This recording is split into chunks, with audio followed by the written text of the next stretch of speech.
अस्सलाम वालेकुम CA-CAF2 students, कैसे हैं आप लोग। एग्जामिनेशन प्रिपरेशन कैसी जा रही है। उम्मीद है कि आप लोगों की प्रिपरेशन कंप्लीट हो गई होगी। काशिफ ज़रा बताइएगा, आवाज़ मेरी आ रही है, मैं लाइव नज़र आ रहा हूँ, आवाज़ मेरी सही आ रही है। ज़रा प्लीज़ कमेंट करके मुझे बताएं कि आवाज़ सही आ रही है मेरी। जी कोई स्टूडेंट ज़रा कमेंट करके बताइएगा, आवाज़ सही आ रही है।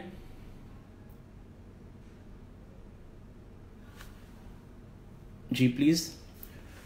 ओके काशिफ, सबसे पहले तो मैं यार आपको अप्रिशिएट करूंगा, बड़ा माशाल्लाह बेहतरीन आपने इनिशिएटिव लिया कि पूरे एक पेज बना के पूरे पाकिस्तान के CA के स्टूडेंट्स को आपने इस पे गैदर किया और उसके बाद आपने उनके लिए एक आसानी के लिए आपने डिफरेंट टीचर्स को ये अपॉर्चुनिटी प्रोवाइड की कि यार उनके लिए एग्जामिनेशन टिप्स एंड टेक्निक्स वगैरह उनको बताएं या उनको जो भी टॉपिक्स हैं जिसमें उनको प्रॉब्लम है उनको डिस्कस करें। तो रियली बड़ा ज़बरदस्त आपने काम किया है, इसके लिए मैं आपको अप्रिशिएट करता हूँ और मैं चाहूँगा कि फ्यूचर में भी काशिफ आप इस काम को कंटिन्यू रखें। मतलब हर सेमेस्टर में इस अंदाज का होना चाहिए कि कंसर्न टीचर्स को आप कॉल करें और जो भी है वो स्टूडेंट्स को एंड में हेल्प आउट करें, कोई रिवीजन टेक्निक्स वगैरह दें या जो इंपॉर्टेंट टॉपिक्स हैं उनको जो है वो थोड़ा डिटेल बताएं। Thank you Kashif. Okay let's start. मैंने अपने इस सेशन को 4 पार्ट्स में क्लासिफाई किया है। सबसे पहले तो मैं कुछ आपको इंपॉर्टेंट टॉपिक्स बताऊंगा कि स्प्रिंग 2019 की अटेम्प्ट के हिसाब से क्या कौन कौन से इंपॉर्टेंट टॉपिक्स हैं। तो सबसे पहले कुछ मैं आपको इंपॉर्टेंट्स बताऊंगा। देन सेकेंडली मैं ये बताऊंगा कि एग्जाम से एक दिन पहले 7 मार्च को आपका इकोनॉमिक्स का पेपर है। 6 मार्च को आपने क्या करना है उससे रिलेटेड मैं कुछ आपको टिप्स वगैरह मैं दूंगा।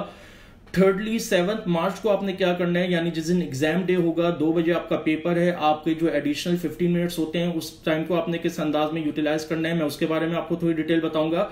और लास्टली जो भी आपकी क्वेरीज हैं इंशाल्लाह उसको यहाँ पे डिस्कस किया जाएगा। आप अपनी क्वेरीज अभी नोट करते रहें। वैसे तो मैंने इंशाल्लाह कोशिश करूंगा कि नॉर्मली रूटीन के अंदर क्लासेस में जो भी बच्चों की क्वेरीज आती हैं मेरे स्टूडेंट्स की, वही नॉर्मली आप सबकी भी क्वेरीज होंगी। उम्मीद करूंगा कि जो मैं ब्रीफ कर रहा हूं इसके अंदर ही मैं आपको जो है वो मिल जाए, आपकी क्वेरीज का आंसर मिल जाए। लेकिन इसके अलावा भी जो जो आपकी क्वेरीज होंगी आप उसको करिएगा, एंड में तो इंशाल्लाह मैं आंसर दूंगा। ओके पहले पार्ट की तरफ आते हैं, इंपॉर्टेंट टॉपिक्स।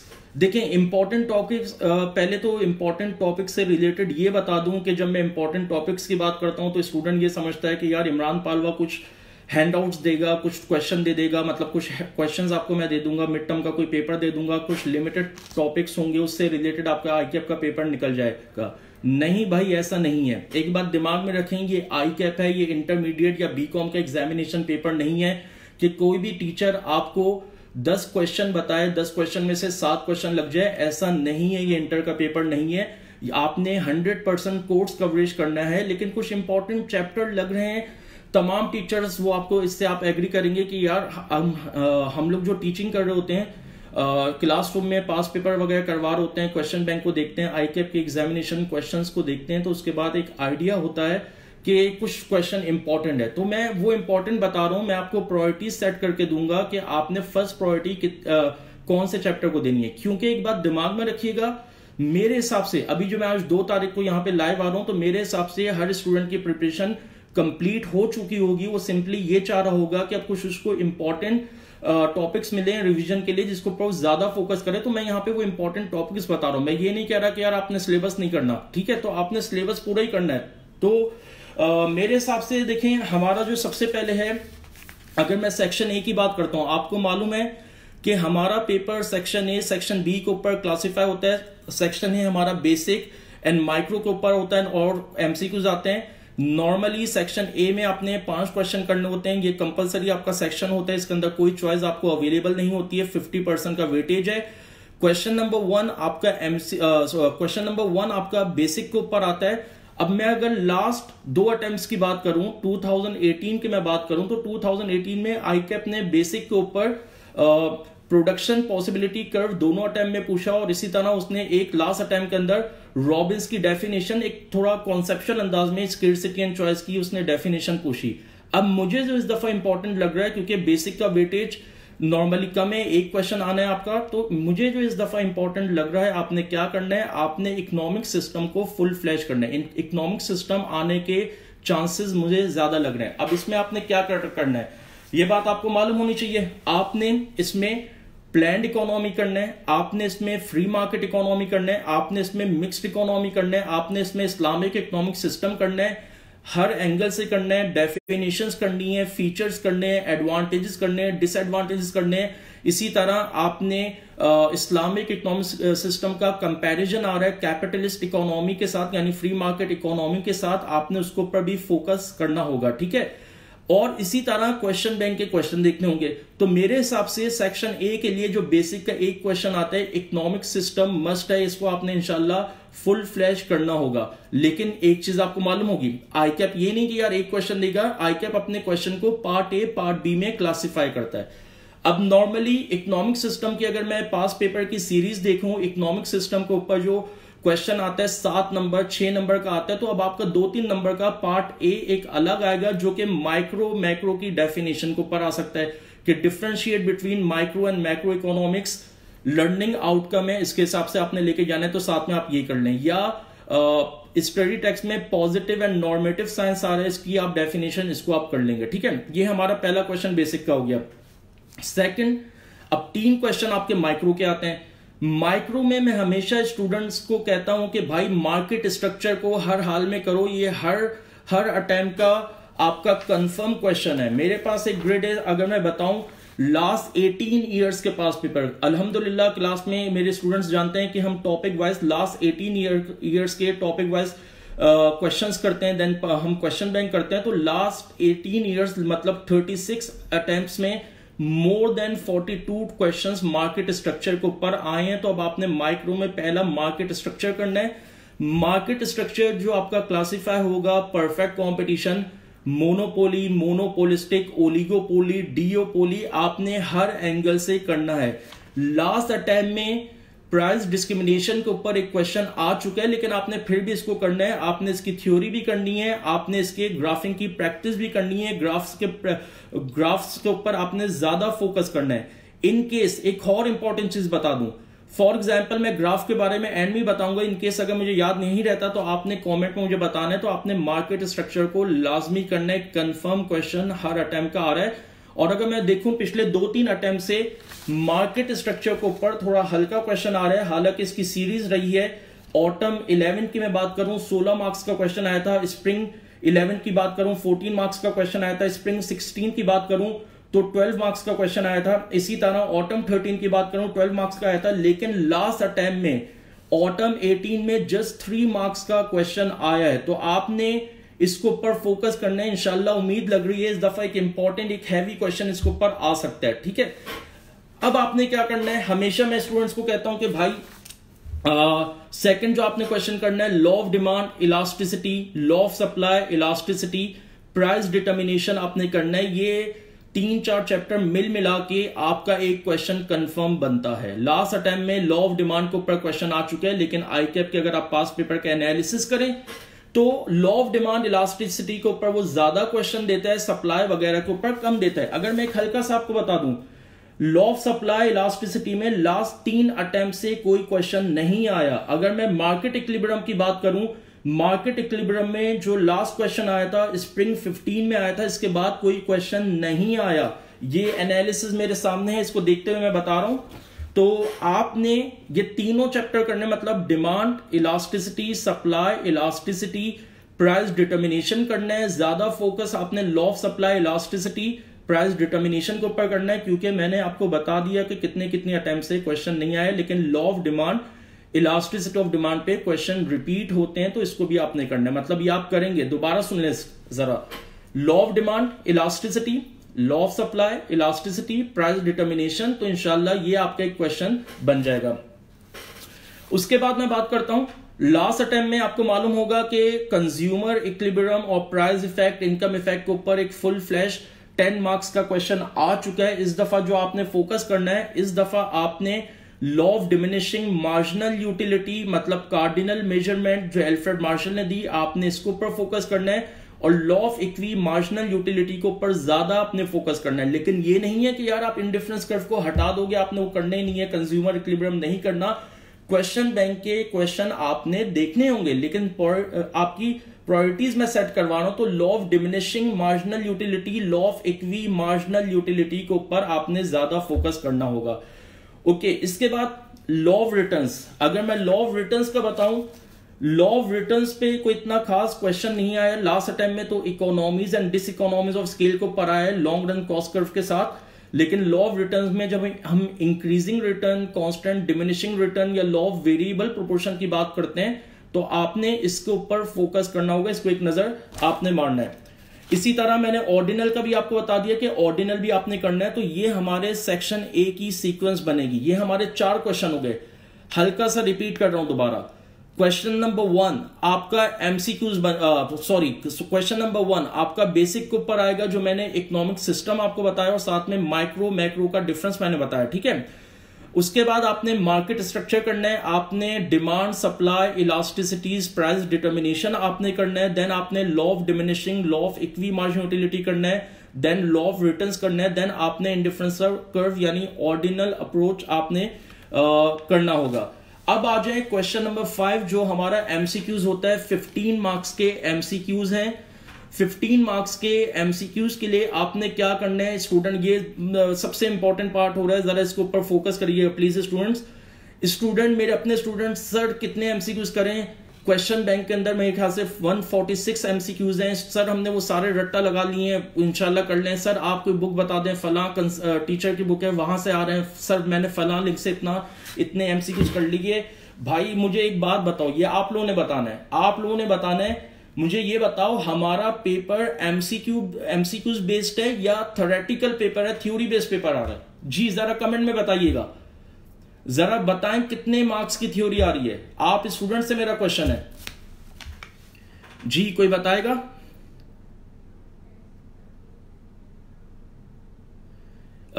कितने मार्क्स की थ्योरी आ रही है यार? कल आपका 7 तारीख को पेपर है, ये तो ये क्लियर हो रहा है कि यार आपको ये नहीं मालूम कि भाई पेपर कितने मार्क्स का थ्योरी है और कितने। जी बिल्कुल सोबिया आपने बताया 85 मार्क्स, बिल्कुल आपने सही बताया। फहाम आपने बताया। मैं अब आप जरा सुनिएगा। देखें अल्हम्दुलिल्लाह मैंने तकरीबन 12 साल आगा खान एग्जामिनेशन बोर्ड में काम किया। स्टार्टिंग में 2005 में उनको मैंने ज्वाइन किया, तब मैं वहां पे उन्होंने सिंपल ई मार्कर था पेपर उन्होंने बनाने से क्या है एमसीक्यूज किस अंदाज में डेवलप किया जाता है कि एमसीक्यू किस अंदाज में बनाते हैं वो बनाना अल्हम्दुलिल्लाह उन्होंने बताया, वहां से मैंने सीखा। और जब मैं वहां से निकला टीचिंग मसरूफियत के बाद में, तो अल्हम्दुलिल्लाह वहां का सीनियर ई मार्कर और पेपर रिव्यूअर में था, ठीक है।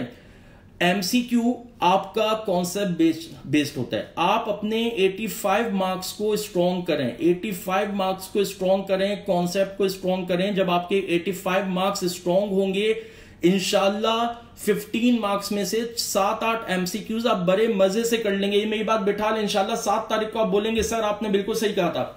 85 मार्क्स की फिक्र करें, 85 मार्क्स की इंशाल्लाह थ्योरी आपकी स्ट्रॉन्ग होगी। एमसीक्यूज बनते उसी में से हैं, उसी में से आपके जो है एमसीक्यूज बनेंगे। कॉन्सेप्ट आपके स्ट्रॉन्ग होंगे तो ऑटोमेटिकली इंशाल्लाह आपका जो है एमसीक्यूज भी कर लेंगे। अच्छा मैं ये देखो ये पहले बता दूं, अब आप बोलो सर 85 मार्क्स मैंने कर लिया लेकिन एमसीक्यूज मेरे 5 या 8 सही हुए। अब सुने, जब हम आगा खान बोर्ड में काम करते थे वहां पे हमेशा मार्क्स के हिसाब से एमसीक्यूज को डेवलप किया जाता है। फॉर एग्जांपल हमारे 15 एमसीक्यूज हैं, तो 15 एमसीक्यूज में से 5-6 आपके ऐसे होंगे जो बहुत ही आसान होंगे, एक एवरेज स्टूडेंट बड़े मजे से उसको कर लेगा। 4-5 ऐसे होंगे, 6 ऐसे होंगे जो थोड़ा हाई फाई होंगे, जिन्होंने 100% कोर्स किया हुआ है, इंशाल्लाह वो इसको मर्जी से कर लेगा। और 4-5 के अंदर आपको थोड़ी प्रॉब्लम होगी, 4-5 के अंदर प्रॉब्लम होगी। तो भाई इन शॉर्ट ये बता दूं कि 15 में से अगर आपके 85 मार्क्स स्ट्रॉन्ग हैं, थ्योरी आपकी स्ट्रॉन्ग है, इंशाल्लाह आपके 7-8 एमसीक्यूज मजे से क्लियर हो जाएंगे, ठीक है। देन उसके बाद आपने क्या करना है, देन उसके बाद आपने देखना है जो आपको ज्यादा बेहतर लगे आपने उसके ऊपर वो करना होगा। और अगर इनकेस नहीं समझ में आ रहा, यहां पे नेगेटिव मार्किंग नहीं है आई कैप में, एमसीक्यूज में, इकोनॉमिक्स में कोई नेगेटिव मार्किंग नहीं है कि यार तुम्हारा अगर एमसीक्यू गलत हो गया तो तुम्हें 0 उसमें कुछ नेगेटिव मार्किंग होगी, ऐसा नहीं है। एंड में अगर कोई समझ में नहीं आता तुम्हें तो ट्राई करना, जो तुम्हें बेस्ट लगे उसको कर लेना, ठीक है। एक चीज ये हो गई। अब एक और इंपॉर्टेंट चीज सुनिएगा, देखें एक इंपॉर्टेंट चीज आपको ये बताना चाह रहा हूं कि एमसीक्यूज के जो ऑप्शन होते हैं 2 हमेशा क्लोज ऑप्शन होते हैं, 2 में से एक बेस्ट होता है, 2 में से एक बेस्ट होता है। जिन्होंने क्वेश्चन बैंक में से भी एमसीक्यूज किए हैं वो हमेशा 2 में कंफ्यूज होते थे। 4 ऑप्शन है, दो को आप इजीली आइडेंटिफाई कर लोगे कि यार ये नहीं है आंसर, लेकिन दो के अंदर आप लोगों को परेशानी होगी, बेस्ट दो में आप परेशान होगे कि यार ये है या ये है, दोनों आपको क्लोज लग रहे होंगे, लेकिन जो भी बेस्ट होगा आपने वो करना होगा, ठीक है। फॉर एग्जाम्पल एक एमसीक्यू मैं आपको हल्का सा बता देता हूं, मैंने अपने क्लासरूम के टेस्ट के अंदर दिया था, अगर 1 मिनट मुझे मौका दें मैं वो एमसीक्यू रीड करके बता दूं आपको, फिर ऑप्शन पे जरा एक नजर हम देख लेंगे। पेपर में देख रहा हूं, 1 मिनट रुकिएगा जी। ये पेपर मुझे मिल गया है, एक एमसीक्यू मैं आपसे यहां पे शेयर करना चाह रहा हूं जी। एमसीक्यू ये है statement, as it output increases a firm short run marginal cost will eventually increase because of, repeat कर रहा हूं statement, as its output increases a firm short run marginal cost will eventually increase because of option A diseconomies of scale, option B a lower product price, option C the firms need to be break even, and number D diminishing return। दो तो student ने easily highlight कर लिए कि यार ये B वाला option और सी वाला ऑप्शन नहीं है। बी वाला ऑप्शन रीड कर रहा हूं, a lower product price and C the firms need to be break even, ये दोनों तो ऑप्शन नहीं है, स्टूडेंट आप कर लेंगे। अब दो में कंफ्यूज हो गए कि यार ये डिसइकोनॉमीज ऑफ स्केल होगा या डिमिनिशिंग रिटर्न होगा। सवाल आसान अल्फाज में बता रहा हूं। एक और चीज आपको बता दूं, अगर आप क्वेश्चन को सिंपल लैंग्वेज में करें, आसान अल्फाज में ये बन रहा है कि जब एक फर्म की कॉस्ट, मार्जिनल कॉस्ट इंक्रीज होती है तो उसका रीजन क्या है, डिसइकोनॉमीज ऑफ स्केल है या डिमिनिशिंग रिटर्न है। दो क्लोज आ गए जी। कोई बताएगा क्या होगा अगर समझ में आए? फास्ट तो नहीं जा रहा, ये बता दें यार, मैं नॉर्मली रूटीन में थोड़ा फास्ट बोल जाता हूं, अगर लग रहा है फास्ट जा रहा हूं तो जरा मुझे गाइड कर दें, मैं अपनी स्पीड को हल्का कर लूंगा जी। फास्ट तो नहीं जा रहा, मैं स्पीड सही जा रही है, समझ में आ रहा है, बात क्लियर हो रही है आप लोगों को?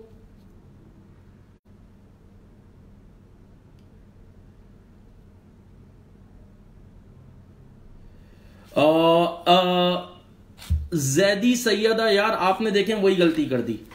जैदी सैयदा का कमेंट आया यहां पे डिसइकोनॉमीज, नहीं बहन ये डिसइकोनॉमीज नहीं आएगा, ये डिमिनिशिंग रिटर्न आएगा।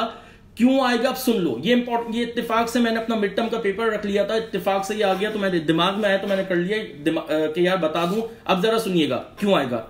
यहां पे शॉर्ट रन स्टेटमेंट में शॉर्ट रन मार्जिनल कॉस्ट लिखा हुआ है, आपने शॉर्ट रन मार्जिनल कॉस्ट है तो डिमिनिशिंग रिटर्न आएगा। अगर ये लॉन्ग रन मार्जिनल कॉस्ट लिखा हुआ होता तो आप डिसइकोनॉमीज ऑफ स्केल को टिक करते, क्योंकि economies and diseconomies of scale long run में अप्लाई होता है, शॉर्ट रन में अप्लाई नहीं होता, तो यहां पे डिमिनिशिंग रिटर्न था। तो मैं ये कहना चाह रहा था, खैर एक मैंने हल्की सी एक प्रैक्टिस, एक एक्सरसाइज मैंने आपको करवा दी, तो मैं ये कहना चाह रहा था कि भाई आपने एमसीक्यूज में दो आपको क्लोज लगेंगे, फिर आपने अपनी नॉलेज को इस्तेमाल करना है, जो आपने अपने सिलेबस की आपकी नॉलेज होगी, आपने उसके हिसाब से जो बेस्ट होगा आपने ये करना है, ठीक है। ये मैंने एक सेक्शन ए का हल्का सा रिव्यू आपको बता दिया, इंपॉर्टेंट टॉपिक्स गाइड कर दिए। अगर सेक्शन ए से रिलेटेड कोई सवाल है, कोई क्वेश्चन है तो क्वेश्चन प्लीज कर लें सेक्शन ए से रिलेटेड, जो कि कंपलसरी क्वेश्चन है, 50% का वेटेज है, 5 क्वेश्चन आते हैं। पहला क्वेश्चन बेसिक से है, 3 आपके माइक्रो के हैं, एक आपका फिर क्वेश्चन 5 एमसीक्यू का आ रहा है। 15 एमसीक्यूज हैं जो पूरी इकोनॉमिक्स के ऊपर बेस कर रहे हैं, बेसिक भी है, माइक्रो भी है, मैक्रो भी है और फाइनेंस भी है, ठीक है। यहां तक अगर कोई क्वेश्चन आ रहा है किसी को, क्वेश्चन कर ले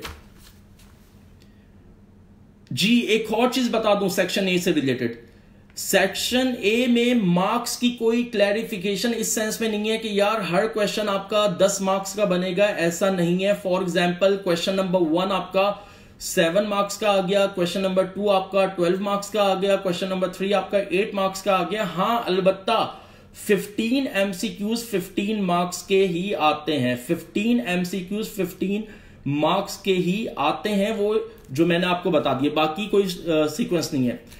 हुसैन का एक आया है मुझे कमेंट, ग्राफ मिक्स होते हैं सर, कोई टिप्स दें। हुसैन यार ये एंड में मैं इंशाल्लाह इसके ऊपर मैं बताता हूं, ग्राफ के ऊपर मैं आऊंगा। अगर हुसैन नहीं हो पाए, मेरे माइंड में नहीं रहे, तो यार रिमाइंड दोबारा से इसके ऊपर कमेंट कर देना, ठीक है। तो मैं इंशाल्लाह इसको एंड में बताता हूं। अब हम आते हैं सेक्शन बी की तरफ। सेक्शन बी हमारा इसके अंदर 50% का इसका भी वेटेज है, सेक्शन बी में आपको चॉइस मिल रही है। आपको जब चॉइस मिल रही है मतलब 7 क्वेश्चन आते हैं, आपने कोई भी 5 क्वेश्चन करने होते हैं। दोबारा सुन लें, सेक्शन बी के अंदर आपका मैक्रो आ रहा है और फाइनेंस आ रहा है। इसके अंदर नॉर्मली 7 क्वेश्चन होते हैं, आपने 5 क्वेश्चन करने होते हैं। 2 क्वेश्चन की आपको चॉइस मिल रही होती है। हर क्वेश्चन आपका 10 नंबर का होता है। यहां पे part A part B micro की तरह क्लासिफाई होता है, लेकिन यहां पे एक चीज कंफर्म हो गई कि भाई यहां पे हर क्वेश्चन 10 नंबर का होगा। जैसे माइक्रो में मैंने अभी आपको बताया कि माइक्रो के अंदर आपके मार्क्स की कोई वो नहीं है, क्लैरिफिकेशन है, सिर्फ एमसीक्यूज वाला 15 मार्क्स का होगा। कोई क्वेश्चन आपका 8 का हो सकता है, कोई 12 का हो सकता है। लेकिन मैक्रो के अंदर आपका क्या होगा, हर क्वेश्चन 10 मार्क्स का होगा, लेकिन वो पार्ट ए पार्ट बी पे क्लासिफाई होगा। अगर पार्ट ए आपका 3 नंबर का है तो पार्ट बी आपका 7 नंबर का हो जाएगा। पार्ट ए आपका 5 नंबर का है तो पार्ट बी आपका 5 नंबर का हो जाएगा। जैसे लास्ट अटेम्प्ट में अगर मैं आई कैप का बताऊं, आई कैप ने कुछ क्वेश्चन जो है वो 8 इस अंदाज का कर लिया, कुछ नॉर्मली 8 और 2 का रखा। एक पार्ट 8 मार्क्स का रखा, एक पार्ट उसने पार्ट भी 2 मार्क्स का कर दिया। लेकिन मैं अगर क्वेश्चन 12 की बात करता हूं तो उसने 5 मार्क्स का कर लिया। इस अंदाज में क्लासिफिकेशन उसने की है। ठीक है, ये तो मैंने आपको पेपर बता दिया कि यार सेक्शन बी के अंदर आपके 7 क्वेश्चन आएंगे, आपने 5 क्वेश्चन करने होंगे। अब आ जाए, आपने यहां पे इसमें प्रायोरिटीज क्या सेट करनी है। सेक्शन बी मैक्रो और फाइनेंस के लिए आपकी प्रायोरिटी क्या होनी चाहिए। नंबर 1 नेशनल इनकम करिएगा। ये मैं हर दफा कहता हूं स्टूडेंट्स को, नहीं भी है तब भी आपने करना है, क्योंकि ये मैक्रो की जान है, ये मैक्रो की बेस है। नेशनल इनकम आपने करना है। नेशनल इनकम से ही तकरीबन तमाम टॉपिक जो है इंटीग्रेटेड आपके होते हैं, तो नेशनल इनकम आपने लाजमी करना है। नेशनल इनकम को आपने हर अंदाज में करना है कि फॉर एग्जाम्पल आपने नेशनल इनकम की थ्योरी भी करनी है, आपने नेशनल इनकम की कैलकुलेशन भी करनी है। पास पेपर में कैलकुलेशन है, जिन्होंने अब तक कैलकुलेशन नहीं की, पास पेपर का नहीं है, अब टाइम सोल्यूशन नहीं है आपके पास, तो भाई मेरे भाई क्वेश्चन बैंक में जाओ। क्वेश्चन बैंक में जिस अंदाज में नेशनल इनकम की कैलकुलेशन आती है, उस अंदाज की कैलकुलेशन वहां पे क्वेश्चन बैंक के अंदर गिवन है, उसकी प्रैक्टिस करो। तो नेशनल इनकम आपने करना है, आपने थ्योरी करनी है, आपने नेशनल इनकम के कैलकुलेशन आपने करनी है। इसी तरह सर्कुलर फ्लो डायग्राम भी आपने करना है। तो पहला आपका जो मैक्रो के लिए फाइनेंस, पहला जो आपका चैप्टर बनेगा नेशनल इनकम बनेगा। ठीक है यार शमीर, मैं अभी आपको बताता हूं, आपने कहा कि सुबह में कॉस्टिंग भी है, मैं इसका बताता हूं। पहले जरा मैं ये चीज कंप्लीट कर लूं, मैं जरा इंपॉर्टेंट टॉपिक बता दूं, फिर शमीर इंशाल्लाह मैं आपके उसका आंसर भी मैं आपको देता हूं। नेशनल इनकम के बाद जो आपने सेकंड करना है, आपने मनी का चैप्टर करना है। मनी के चैप्टर के एक एनालिसिस में अगर आपको बता दूं, मनी के चैप्टर में नॉर्मली क्या हो रहा है, एक पूरा साल आता है, एक पूरे साल नहीं आता। अगर मैं आपको यहां पे ये बताऊं कि अपना 2018 की बात करूं, 2018 की बात करूं, दोनों अटेम्प्ट्स की मैं बात करूं, तो मनी का चैप्टर नहीं आया। उसके बाद अगर मैं आपको बताऊं, उसके बाद अगर मैं मनी के चैप्टर को देखता हूं, तो मनी का चैप्टर 2017 की दोनों अटेम्प्ट्स में है। 2018 की दोनों अटेम्प्ट्स में मनी का चैप्टर नहीं आया, 2017 की दोनों अटेम्प्ट्स में मनी का चैप्टर आया है। उसके बाद आपका 16 के अंदर नहीं आया, 15 के अंदर आया। एक सीरीज, एक एनालिसिस जब हम कर रहे हैं तो ये बात क्लियर हो रही है कि यार एक साल आता है, उसके बाद एक साल नहीं आता। तो मनी का चैप्टर इस दफा आपने लाजमी करना है, लाजमी करना है, हर चीज करनी है। टॉपिक्स हल्के से मैं आपको बता देता हूं क्या है इसमें। बार्टर सिस्टम को देखेंगे, उसकी डिफिकल्टीज को देखेंगे, एवोल्यूशन ऑफ मनी को देखेंगे, डेफिनेशन ऑफ मनी को देखेंगे, फंक्शंस ऑफ मनी को देखेंगे, इंपॉर्टेंस या सिग्निफिकेंस ऑफ मनी को आप देखेंगे। इसी तरह काइंड्स ऑफ मनी को आप देखेंगे, उसकी एडवांटेजेस एंड डिसएडवांटेजेस आपने देखनी है। इसी तरह सप्लाई ऑफ मनी आपने देखना है, M1 वगैरह आपने देखना होगा। इसी तरह आपने क्वांटिटी थ्योरी ऑफ मनी देखना है, और प्रोफेसर केन्स की Keynes demand liquidity preference theory या डिमांड फॉर मनी भी जिसको कहा जाता है, आपने ये देखना है। तो मनी का चैप्टर आपने लाजमी इस दफा करना है, इंशाल्लाह आने का चांस इसका है। देन इसके बाद थर्ड नंबर पे आपने मल्टीप्लायर एसिलरेटर करना है। अगर मैं मल्टीप्लायर एसिलरेटर का बता दूं आपको एक नजर देख के, यार 2018 में मल्टीप्लायर एसिलरेटर दोनों अटेम्प्ट्स के अंदर मल्टीप्लायर एसिलरेटर नहीं आया है। आपने मल्टीप्लायर एसिलरेटर को करना है, हर अंदाज से करना है। बता देता हूं, डेफिनेशन भी आती है, कैलकुलेशन भी आती है। पास पेपर आप देखेंगे एसिलरेटर की भी आपकी वो आ रही है, एसिलरेटर का क्वेश्चन भी आ रहा है। स्प्रिंग 2016 के अंदर मेरे ख्याल से एसिलरेटर के कैलकुलेशन वाला आया था। जिन्होंने वो क्वेश्चन अब तक नहीं किया, क्योंकि मल्टीप्लायर एसिलरेटर आने का चांस है, तो आपने इंशाल्लाह उसको देखना है, हर एंगल से आपने देखना है। तो आपने अगर नहीं वो 2016 वाला समझ में नहीं आ रहा तो क्वेश्चन बैंक में जाओ, उसी से कंसर्न करते हुए क्वेश्चन बैंक के अंदर भी एमसीक्यू का वो मल्टीप्लायर का जब आप देखेंगे तो आपको वो मल्टीप्लायर एसिलेटर की कैलकुलेशन का क्वेश्चन बैंक में मिलेगा, सॉल्व हुआ हुआ, आपको अच्छे अंदाज में मालूम हो जाएगा क्या कैसे करना है। ठीक है, तो मल्टीप्लायर एसिलेटर आपने लाजमी करना है। यार इन्फ्लेशन पे भी आ रहे हैं, मोहम्मद अनस इन्फ्लेशन पे भी आते हैं, 2 मिनट रुके। उसके बाद आपने क्या करना है, दोबारा रिपीट कर रहा हूं, नंबर 1 पे नेशनल इनकम, नंबर 2 पे मनी, नंबर 3 पे मल्टीप्लायर एसिलेटर, नंबर 4 पे आ जाए। नंबर 4 पे आपने पब्लिक फाइनेंस करना है। मेरे ख्याल से 2 साल पहले 2-2.5 साल पहले ही इसको ऐड किया गया है पब्लिक फाइनेंस को। पब्लिक फाइनेंस भी आपने करना है। अगर मैं इसकी सीरीज बताऊं, एक अटेम्प्ट में आता है, एक अटेम्प्ट में नहीं आता है। इस दफा पब्लिक फाइनेंस आपने करके जाना है। 4 क्वेश्चन नॉर्मली बनते हैं, जो आप स्टडी टेक्स्ट को अगर देखेंगे, जो उसके 4 कोड आ रहे हैं, 4 क्वेश्चन है, उससे रिलेटेड आपने काम करना होगा, तो पब्लिक फाइनेंस को पढ़ लें। तो 4थे नंबर पे आपने पब्लिक फाइनेंस करना है। 5वें नंबर पे आ जाए इन्फ्लेशन अनएम्प्लॉयमेंट। मोहम्मद अनस आपको उस पे आ गया मैं। इन्फ्लेशन अनएम्प्लॉयमेंट को आपने करना है। इन्फ्लेशन अनएम्प्लॉयमेंट का अगर मैं आपको देख के बता दूं कि यार ये कब आया है इन्फ्लेशन अनएम्प्लॉयमेंट लास्ट, तो इन्फ्लेशन लास्ट 3 अटेम्प्ट से नहीं आया, अनएम्प्लॉयमेंट लास्ट 2 अटेम्प्ट से आपका अगर मैं इसका बताऊं, अनएम्प्लॉयमेंट स्प्रिंग 18 में आया था, लॉन्ग रन फिलिप्स कर्व की फॉर्म में आया था, relationship between inflation and unemployment, Milton Friedman का लॉन्ग रन फिलिप्स कर्व आया था। और अगर मैं इन्फ्लेशन की बात करूं, इन्फ्लेशन लास्ट 3 अटेम्प्ट से नहीं आया। इन्फ्लेशन के ऊपर जो लास्ट क्वेश्चन आया स्प्रिंग 17 के अंदर क्वेश्चन आया। तो आपने इन्फ्लेशन और अनएम्प्लॉयमेंट को भी आपने लाजमी देखना है, हर एंगल से देखना है। सीधे सीधे क्वेश्चन आते हैं यार, इन्फ्लेशन की डेफिनेशन दो, differentiate between demand pull inflation, cost push inflation, इसके डायग्राम आ जाते हैं। What are the causes of demand pull inflation, cost push inflation, ये आपका आ जाता है। देन इसके बाद आपने अनएम्प्लॉयमेंट के लेने हैं, अनएम्प्लॉयमेंट की डेफिनेशन, उसकी टाइप्स, उसकी कॉस्ट ऑफ अनएम्प्लॉयमेंट कर लें या फॉर्मूला उसका आप देखें। इसी तरह फिलिप्स कर्व भी कर लें, फिलिप्स कर्व भी आप कर लें। एक अटेम्प्ट पहले आया था, जो अभी मैंने आपको बताया कि स्प्रिंग 18 में लॉन्ग रन फिलिप्स कर्व आया था, शॉर्ट रन फिलिप्स कर्व कर लें, लॉन्ग रन को भी देख लीजिएगा, आसान ही है। इसी तरह एक दफा नेशनल रेट ऑफ अनएम्प्लॉयमेंट भी आया था। ठीक है, तो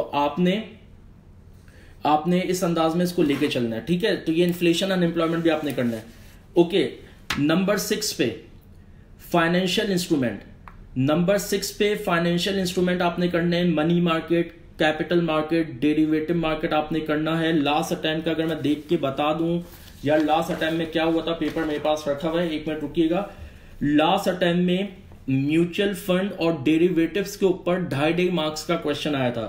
question number 12 part B, briefly discuss the main features of number 1 mutual funds and number 2 derivative.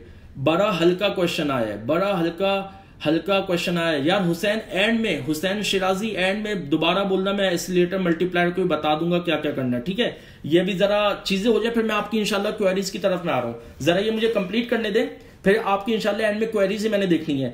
तो दोबारा मैं कंटिन्यू करता हूं। यहां पे मैंने आपको बताया कि लास्ट अटेम्प्ट में क्वेश्चन नंबर 12 बी में सिर्फ 5 नंबर का आया, 2.5 नंबर का म्यूचुअल फंड्स आया, 2.5 नंबर का डेरिवेटिव मार्केट आया। और अगर मैं सीरीज बता दूं फाइनेंशियल मार्केट की अगर मैं आपको सीरीज बताऊं, स्प्रिंग 15 के अंदर 28 मार्क्स का क्वेश्चन आया। Money market, capital market, derivative market, ये नोट करें, पास पेपर खोल के देखिएगा दोस्तों, पास पेपर खोल के देखना। स्प्रिंग 15 के अंदर money market, capital market, derivative market पे 28 नंबर का 28 मार्क्स का क्वेश्चन आया। अब मेरे दोस्तों को याद होगा कि यार सर अभी तो आपने सेक्शन बी के स्टार्ट में बोला था कि एक क्वेश्चन आपका 10 नंबर का आता है, तो ये 28 नंबर का कैसे आ गया? तो दोस्तों ये 28 नंबर का आई कैप ने गेम खेल दिया बच्चे कि यार नहीं करके गए। फॉर एग्जाम्पल वो स्टूडेंट, मुझे याद आता है कुछ स्टूडेंट सर चॉइस में छोड़ देंगे, मैक्रो में चॉइस मिलती है, चॉइस पे जाने देंगे नहीं भाई। आई कैप ने क्या किया, आई कैप ने 3 क्वेश्चन की शक्ल में देखा। अगर आप देख लें किसी के पास पेपर है, अलग अलग क्वेश्चन बना दिए और टोटल 28 नंबर का क्वेश्चन आया। अब जरा सोचो स्प्रिंग 15 में जो स्टूडेंट ये फाइनेंशियल मार्केट नहीं करके गया था तो उसके पास होने के चांसेस कितने कम हो जाते हैं। 28 मार्क्स का है, ठीक है। तो मैं वही देखें, स्टार्ट में मैंने आपको यही कहा था, कोर्स आपने 100% करना है, अपनी प्रायोरिटीज आपने सेट करनी है, किसको आपने सबसे पहले करना है, किसको आपने एंड में करना है, वही मैं यहां पे बताने जा रहा हूं।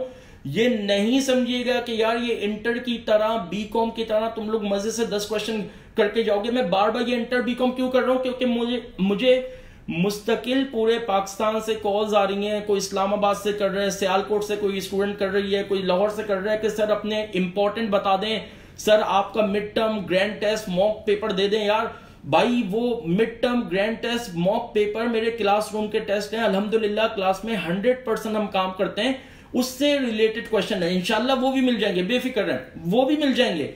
लेकिन वो तभी आप लोग कर पाओगे जब आपने 100% कोर्स कवरेज की भी होगी।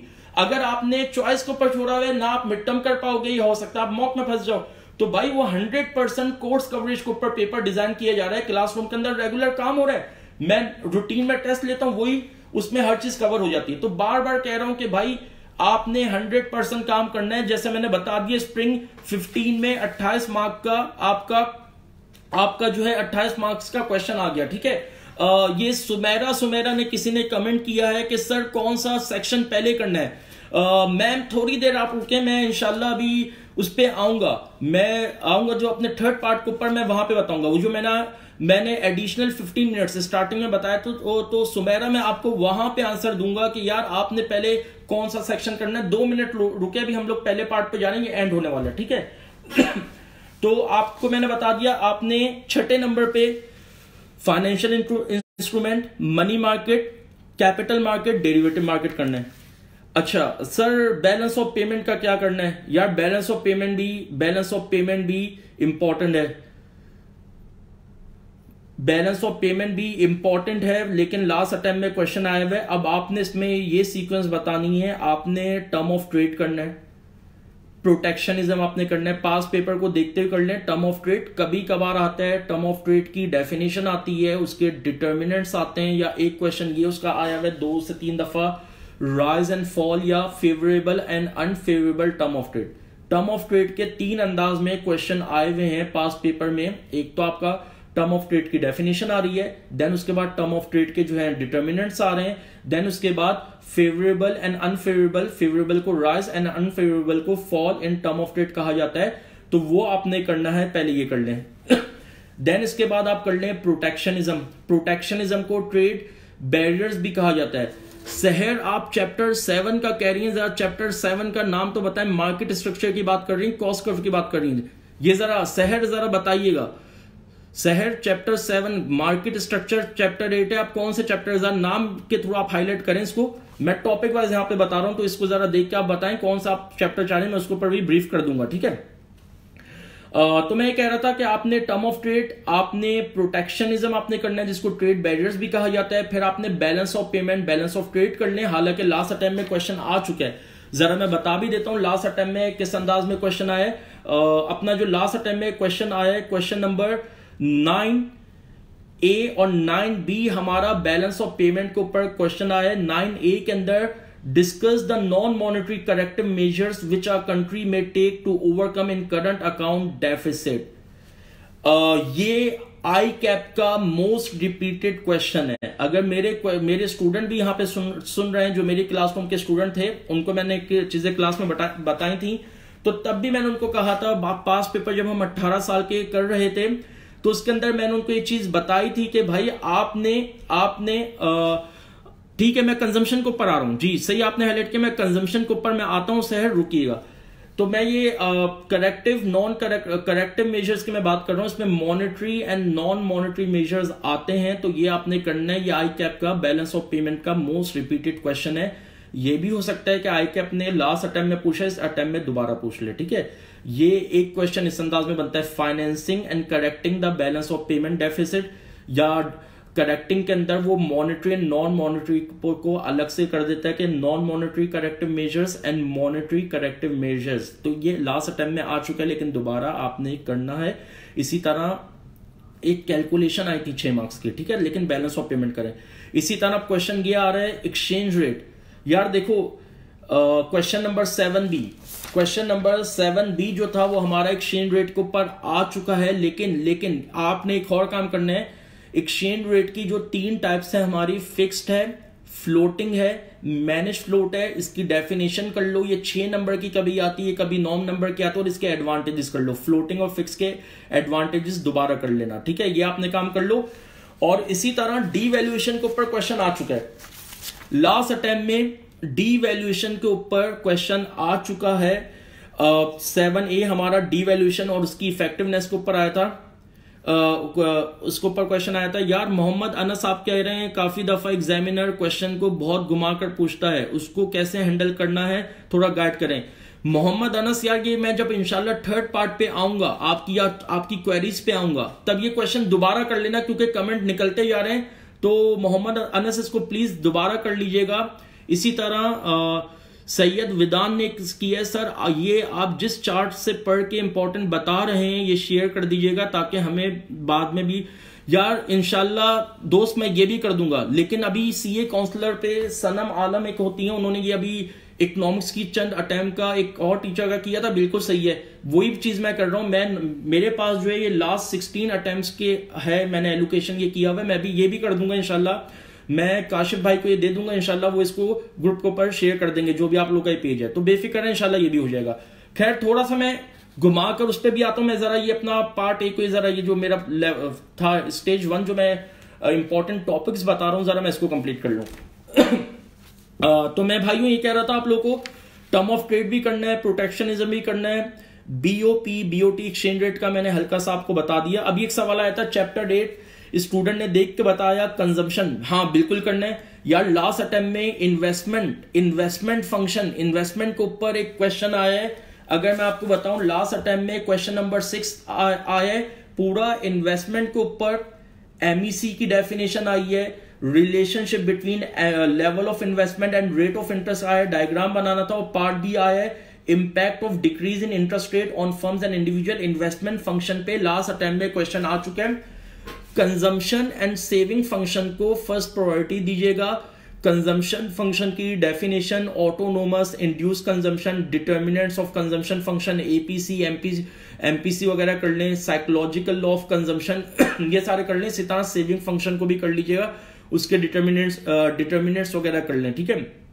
तो ये आपने 8वें नंबर पे कंजम्पशन एंड सेविंग फंक्शन वगैरह करना है। बाकी तो आपने सब करना है। ये मेरे हिसाब से ये मैंने अपनी एक सीक्वेंस बता दी कि यार इस सीक्वेंस से करना है। इसके अलावा भी चीजें हैं कि फॉर एग्जांपल लास्ट अटेम्प्ट में classical theory of full employment के ऊपर क्वेश्चन आ चुका है, न्यू क्लासिकल के ऊपर। इस दफा आपका हो सकता है किनीजन, लेकिन कभी कभार आता है। अगर मैं ये डिटर्मिनेशन ऑफ नेशनल इनकम जिसमें न्यू क्लासिकल और किनीजियन थ्योरी आती है, अगर मैं इसका लास्ट 16 अटेम्प्ट का एनालिसिस करूं स्प्रिंग 11 से लेके ऑटम 18 तक का, तो भाई इस पे एक अटेम्प्ट में क्वेश्चन आता है, तो ये अगले 2-3 अटेम्प्ट तक नहीं आता।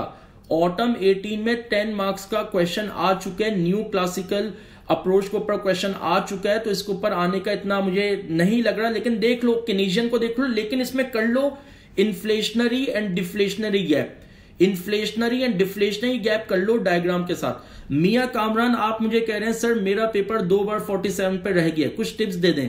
यार थोड़ा सा रुको कामरान, थोड़ी देर में दोबारा ये सवाल करना जब मैं बोलूंगा। मैं क्वेश्चंस आप लोगों की क्वेरीज के ऊपर आऊंगा, बेफिक्र रहे, मैं क्वेरीज भी आपकी करूंगा। ये सुमेरा ने ये क्वेश्चन किया सर स्टडी टेक्स्ट का भी बताएं। सुमेरा ये बताओ मैं स्टडी टेक्स्ट का क्या बताऊं तुम्हें। स्टडी टेक्स्ट हमारी एक रिकमेंडेड बुक है, तुम मुझे ये पहले बताओ कि स्टडी टेक्स्ट का मैं क्या बताऊं। थोड़ा सा स्टूडेंट प्लीज वेट करें, इंशाल्लाह आपकी क्वेरीज के ऊपर मैं बहुत जल्द आने वाला हूं, ये मैं कंप्लीट कर रहा हूं। तो मैं आपको ये कह रहा था इन्फ्लेशनरी डिफ्लेशनरी गैप कर लो। इसी तरह फॉर एग्जांपल आपने सेंट्रल बैंक कमर्शियल बैंक को देख लें, लेकिन मैंने आपको प्रायोरिटी सेट कर दी। दोबारा सुन लें सेक्शन बी की आपकी प्रायोरिटी क्या बननी है। नंबर 1 पे नेशनल इनकम, नंबर 2 पे मनी, नंबर 3 पे मल्टीप्लायर एसिलरेटर, नंबर 4 पे पब्लिक फाइनेंस, नंबर 5 पे इन्फ्लेशन अनएम्प्लॉयमेंट, देन उसके बाद फाइनेंशियल इंस्ट्रूमेंट नंबर 6 पे करेंगे, जिसमें money market, capital market, derivative market करेंगे। देन आपने 7 पे term of trade, protectionism, balance of payment, balance of trade, exchange rate. Then आपने नंबर 8 पे कंजम्पशन सेविंग फंक्शन कर लिया। देन इसके बाद छोटी मोटी चीजें, for example monetary fiscal policy. Student के दिमाग में आ रहा होगा कि यार सर ने अब तक मॉनेटरी एंड फिस्कल पॉलिसी नहीं बोला, हालांकि इंपॉर्टेंट है, बिल्कुल इंपॉर्टेंट है। जरा लास्ट अटेम्प्ट का क्वेश्चन बता दूं, पहले तुम लोगों को जरा मैं लास्ट अटेम्प्ट का क्वेश्चन बता दूं कि मॉनेटरी फिस्कल पॉलिसी या सेंट्रल एंड कमर्शियल बैंक पे क्या क्वेश्चन आया था, फिर मैं उस पर एक हल्का सा एनालिसिस करता हूं। यार लास्ट अटेम्प्ट में क्वेश्चन नंबर 10 आया था, मॉनेटरी पॉलिसी पार्ट ए था, objective of monetary policy, how these objective can be achieve, 5 number का क्वेश्चन आया था। उसके बाद पार्ट बी आया था, limitation of credit creation in achieving economic objective, 5 mark का क्वेश्चन आया था। No doubt monetary policy important है, जरा सुन लीजिएगा। जो मेरे स्टूडेंट्स उन लोगों को मालूम है कि यार मॉनेटरी पॉलिसी का सबसे रिपीटेड क्वेश्चन कौन सा है, आपको बता दूं, contractionary monetary policy most repeated question है। यानी किस अंदाज में क्रेडिट की सर्कुलेशन को कंट्रोल करना है, या मनी सप्लाई को कंट्रोल करना है, या इन्फ्लेशनरी सिचुएशन को कंट्रोल करना है, उससे रिलेटेड क्वेश्चन है कॉन्ट्रैक्शनरी मॉनेटरी पॉलिसी। तो ये दोबारा कर लो, मॉनेटरी पॉलिसी की डेफिनेशन कर लो और कॉन्ट्रैक्शनरी मॉनेटरी पॉलिसी के ऊपर जरा फोकस कर लो। मुफद्दल या टेस्ट पेपर काफी हैं, हाँ यह बिल्कुल काफी, मैं इसके ऊपर एंड पे आता हूं शब्बीर, इसके ऊपर भी मैं आता हूं। तो आपने मॉनेटरी पॉलिसी में क्या करना है, मॉनेटरी पॉलिसी में कॉन्ट्रैक्शनरी मॉनेटरी पॉलिसी कह लें कि किस अंदाज में क्रेडिट की सर्कुलेशन को कंट्रोल किया जा रहा है। इसमें नॉर्मली 4 टूल्स के ऊपर फोकस करिएगा। बैंक रेट पॉलिसी करें, ओपन मार्केट ऑपरेशन करें, वेरिंग रिजर्व रेशो करें, और डायरेक्ट एक्शन या आईकैप ने अपने एक सोल्यूशन के अंदर मोरल परसुएशन किया हुआ, आप इसको कर लें, ठीक है। तो मॉनेटरी पॉलिसी में ये कर लो। इसी तरह सेंट्रल बैंक के फंक्शंस कर लो, सेंट्रल बैंक के फंक्शंस भी कभी कभार आ जाते हैं, bankers bank, banker to the government, इस अंदाज में फंक्शन भी आ जाते हैं। लास्ट अटेम्प्ट में सेंट्रल बैंक पे कोई क्वेश्चन मुझे नजर नहीं आ रहा, सेंट्रल बैंक के फंक्शन कर लो। सुमेरा मैं थोड़ी देर में यार आ रहा हूं आपके क्वेश्चन पे, स्टडी टेक्स्ट को फॉलो करें या कोई और बुक करें, मैं अभी एंड में इसको पढ़ाता हूं। ये बहुत सारे स्टूडेंट का क्वेश्चन है, मेरे क्लास में अपने स्टूडेंट भी परेशान रहते थे, मैं इस पे एंड में आता हूं। अगर मैं नहीं कर पाऊं तो सुमेरा दोबारा इस सवाल कर लेना, मेरे माइंड में नहीं रहे, मैं भी पहले ये बात कंप्लीट कर लूं, जरा रुकिएगा। हाँ तो मैं जनाब ये बात कर रहा था, मॉनेटरी पॉलिसी आपने करनी है, सेंट्रल बैंक के आपने फंक्शन भी करने हैं, देन आपने कमर्शियल बैंक को भी आपने एक नजर मार लेना, ठीक है। देन उसके बाद अगर हम देखें क्या रह जाता है यार, तकरीबन सारी चीजें हो गई हैं। टैक्सेशन है, टैक्सेशन मैंने क्यों अब तक नहीं लिया, इसलिए नहीं लिया मेरे भाइयों कि यार क्वेश्चन 8 लास्ट अटेम्प्ट का क्वेश्चन 8 जी हो मिल आपकी की बात क्या आ गया, आपने वो किया, आपके दिल में आया, टैक्सेशन में नहीं बोला, अल्हम्दुलिल्लाह आपके दिल को दिल से राह होती है, फौरन मेरे दिमाग में क्लिक किया है। टैक्सेशन को भी हल्का सा मैं बता दूं, अनस आपका भी देता हूं भाई। लास्ट अटेम्प्ट में question number 8A, explain 4 main canon of taxation recommended by Adam Smith, ठीक है। कैनन ऑफ टैक्सेशन पे 8 मार्क्स का क्वेश्चन आ चुका है। लेकिन अगर मैं आईकैप की पास पेपर की सीरीज आपको बताता हूं, आईकैप क्या कर रहा है, नॉर्मली टैक्सेशन में ज्यादातर टैक्सेशन की टाइप्स करता है, डायरेक्ट एंड डायरेक्ट टैक्सेस की टाइप्स, यानी differentiate between direct and indirect taxes, उसके एडवांटेजेस एंड डिसएडवांटेजेस करता है। देन इसी तरह वो प्रोग्रेसिव और प्रोपोर्शनल टैक्सेस की डेफिनेशन पूछता है, उसके जो है वो एडवांटेजेस एंड डिसएडवांटेजेस करता है। तो इन चीजों को देख लेंगे। या स्टडी टेक्स्ट के अंदर फंक्शंस ऑफ टैक्सेशन आ रहा है, अब तक आईकैप ने इसको एसेस नहीं किया, फंक्शंस ऑफ टैक्सेशन को आप लोग कर लो, टैक्सेशन में ये देख लेना, ठीक है। मेरे ख्याल से ऑलमोस्ट मैंने सारी चीजें बता दी हैं सेक्शन ए सेक्शन बी के हिसाब से। अच्छा यार मोहम्मद अनस तुम्हारा सवाल है, ये यहीं से लिंक कर रहे हैं मैक्रो से, तो मैं बताता हूं सर, क्वालिटेटिव और क्वांटिटेटिव दोनों करें या दोनों कर लो, क्योंकि क्वेश्चन बैंक में कर लो जब आप क्वालिटेटिव आपको मालूम है, क्वांटिटेटिव आपको मालूम है, मेन क्वेश्चन आता है क्वांटिटेटिव के ऊपर। आईकैप क्वेश्चन में नहीं दे रहा कि क्वालिटेटिव या क्वांटिटेटिव के ऊपर नहीं दे रहा कि tools of monetary policy normally quantitative and qualitative के ऊपर आपकी क्लासिफाई होती है। आईकैप ने 18 साल में सिर्फ एक दफा ये क्वेश्चन किया था, फिलहाल मेरे पास वो क्वेश्चन नहीं है और ना मैं रीड करता। 18 साल में बहुत अरसा पहले एक दफा क्वेश्चन किया था कि what are the quantitative and qualitative tool. तो क्वांटिटेटिव मेन आते हैं, क्वालिटेटिव को भी एक नजर मार लो, उसमें यार मोरल परसुएशन आपका आ गया, क्रेडिट रेशनिंग वगैरह आपका आ गया, ठीक है।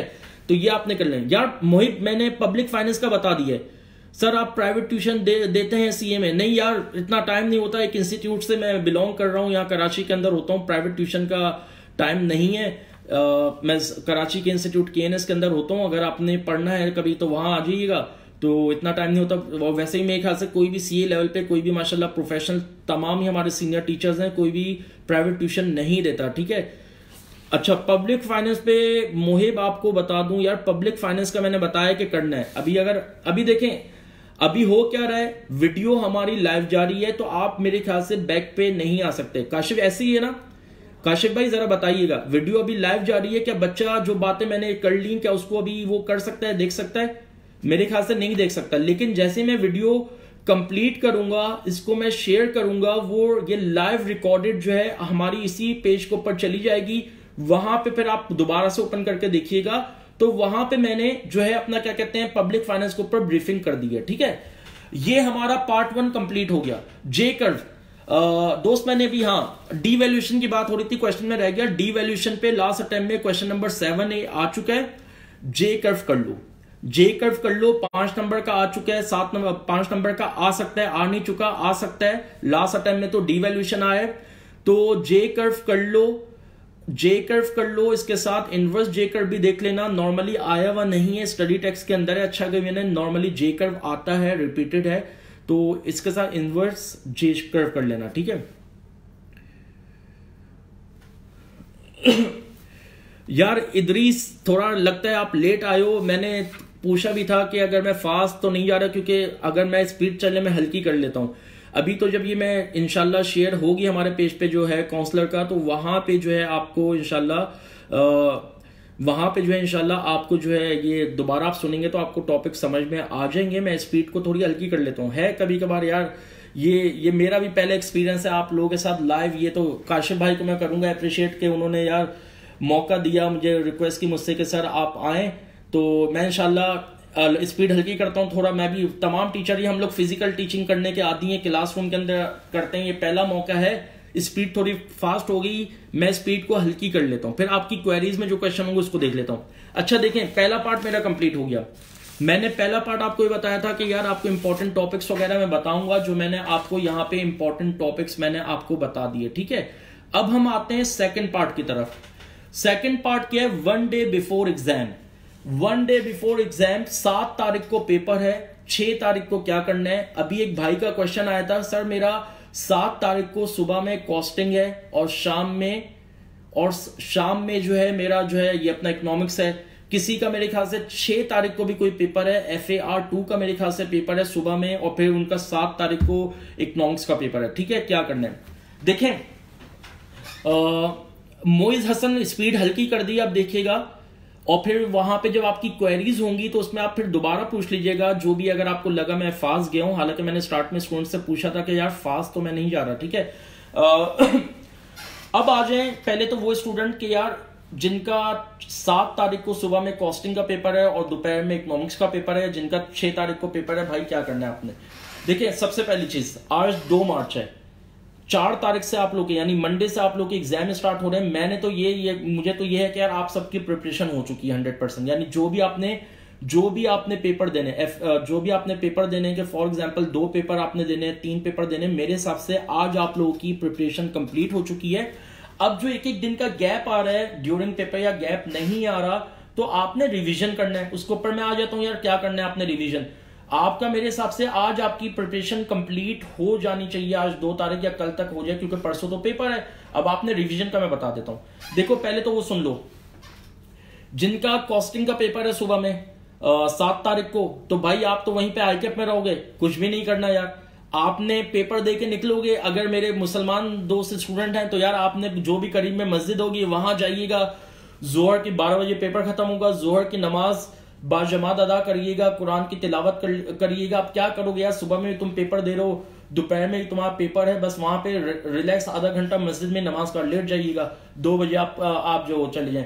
और जो मेरे नॉन मुस्लिम स्टूडेंट हैं वो भी फिर कुछ करें यार, जो भी उनका कोई वजीफा है, जो भी है उसके साथ वो लेके चलेंगे यार, क्या काम करना है। अब ये तो नहीं होगा कि तुम यार कॉस्टिंग के लिए सुबह अपना इकोनॉमिक्स का मटेरियल लेके जा रहे हो तो तुम 1 घंटे में क्या करोगे, ठीक है, ये तो आपका हो गया। आपने जो भी करना है पहले ही करना है, सारा जो भी रिवीजन करना है आपने पहले ही करना है। कि फॉर एग्जांपल जिनका कॉस्टिंग हो सकता है उनका 6 तारीख को पेपर ना हो। अच्छा, कॉस्टिंग से एक बात याद आई यार, देखो नॉर्मली होता क्या है, अगर आपने नोट किया हो जितने भी प्रैक्टिकल पेपर होते हैं, कॉस्टिंग हो गया, कैफ 1 हो गया हमारा, या मेरे ख्याल से कैफ ये FAR 1 FAR 2 ये भी कैलकुलेशन है। देखो ये तो रूटीन में टीचर जो भी हमारे माशाल्लाह पूरे पाकिस्तान के अंदर टीचर्स हैं प्रैक्टिकल सब्जेक्ट के, वो डिटेल में आपको पास पेपर के क्वेश्चन की प्रैक्टिस ही करवाते हैं।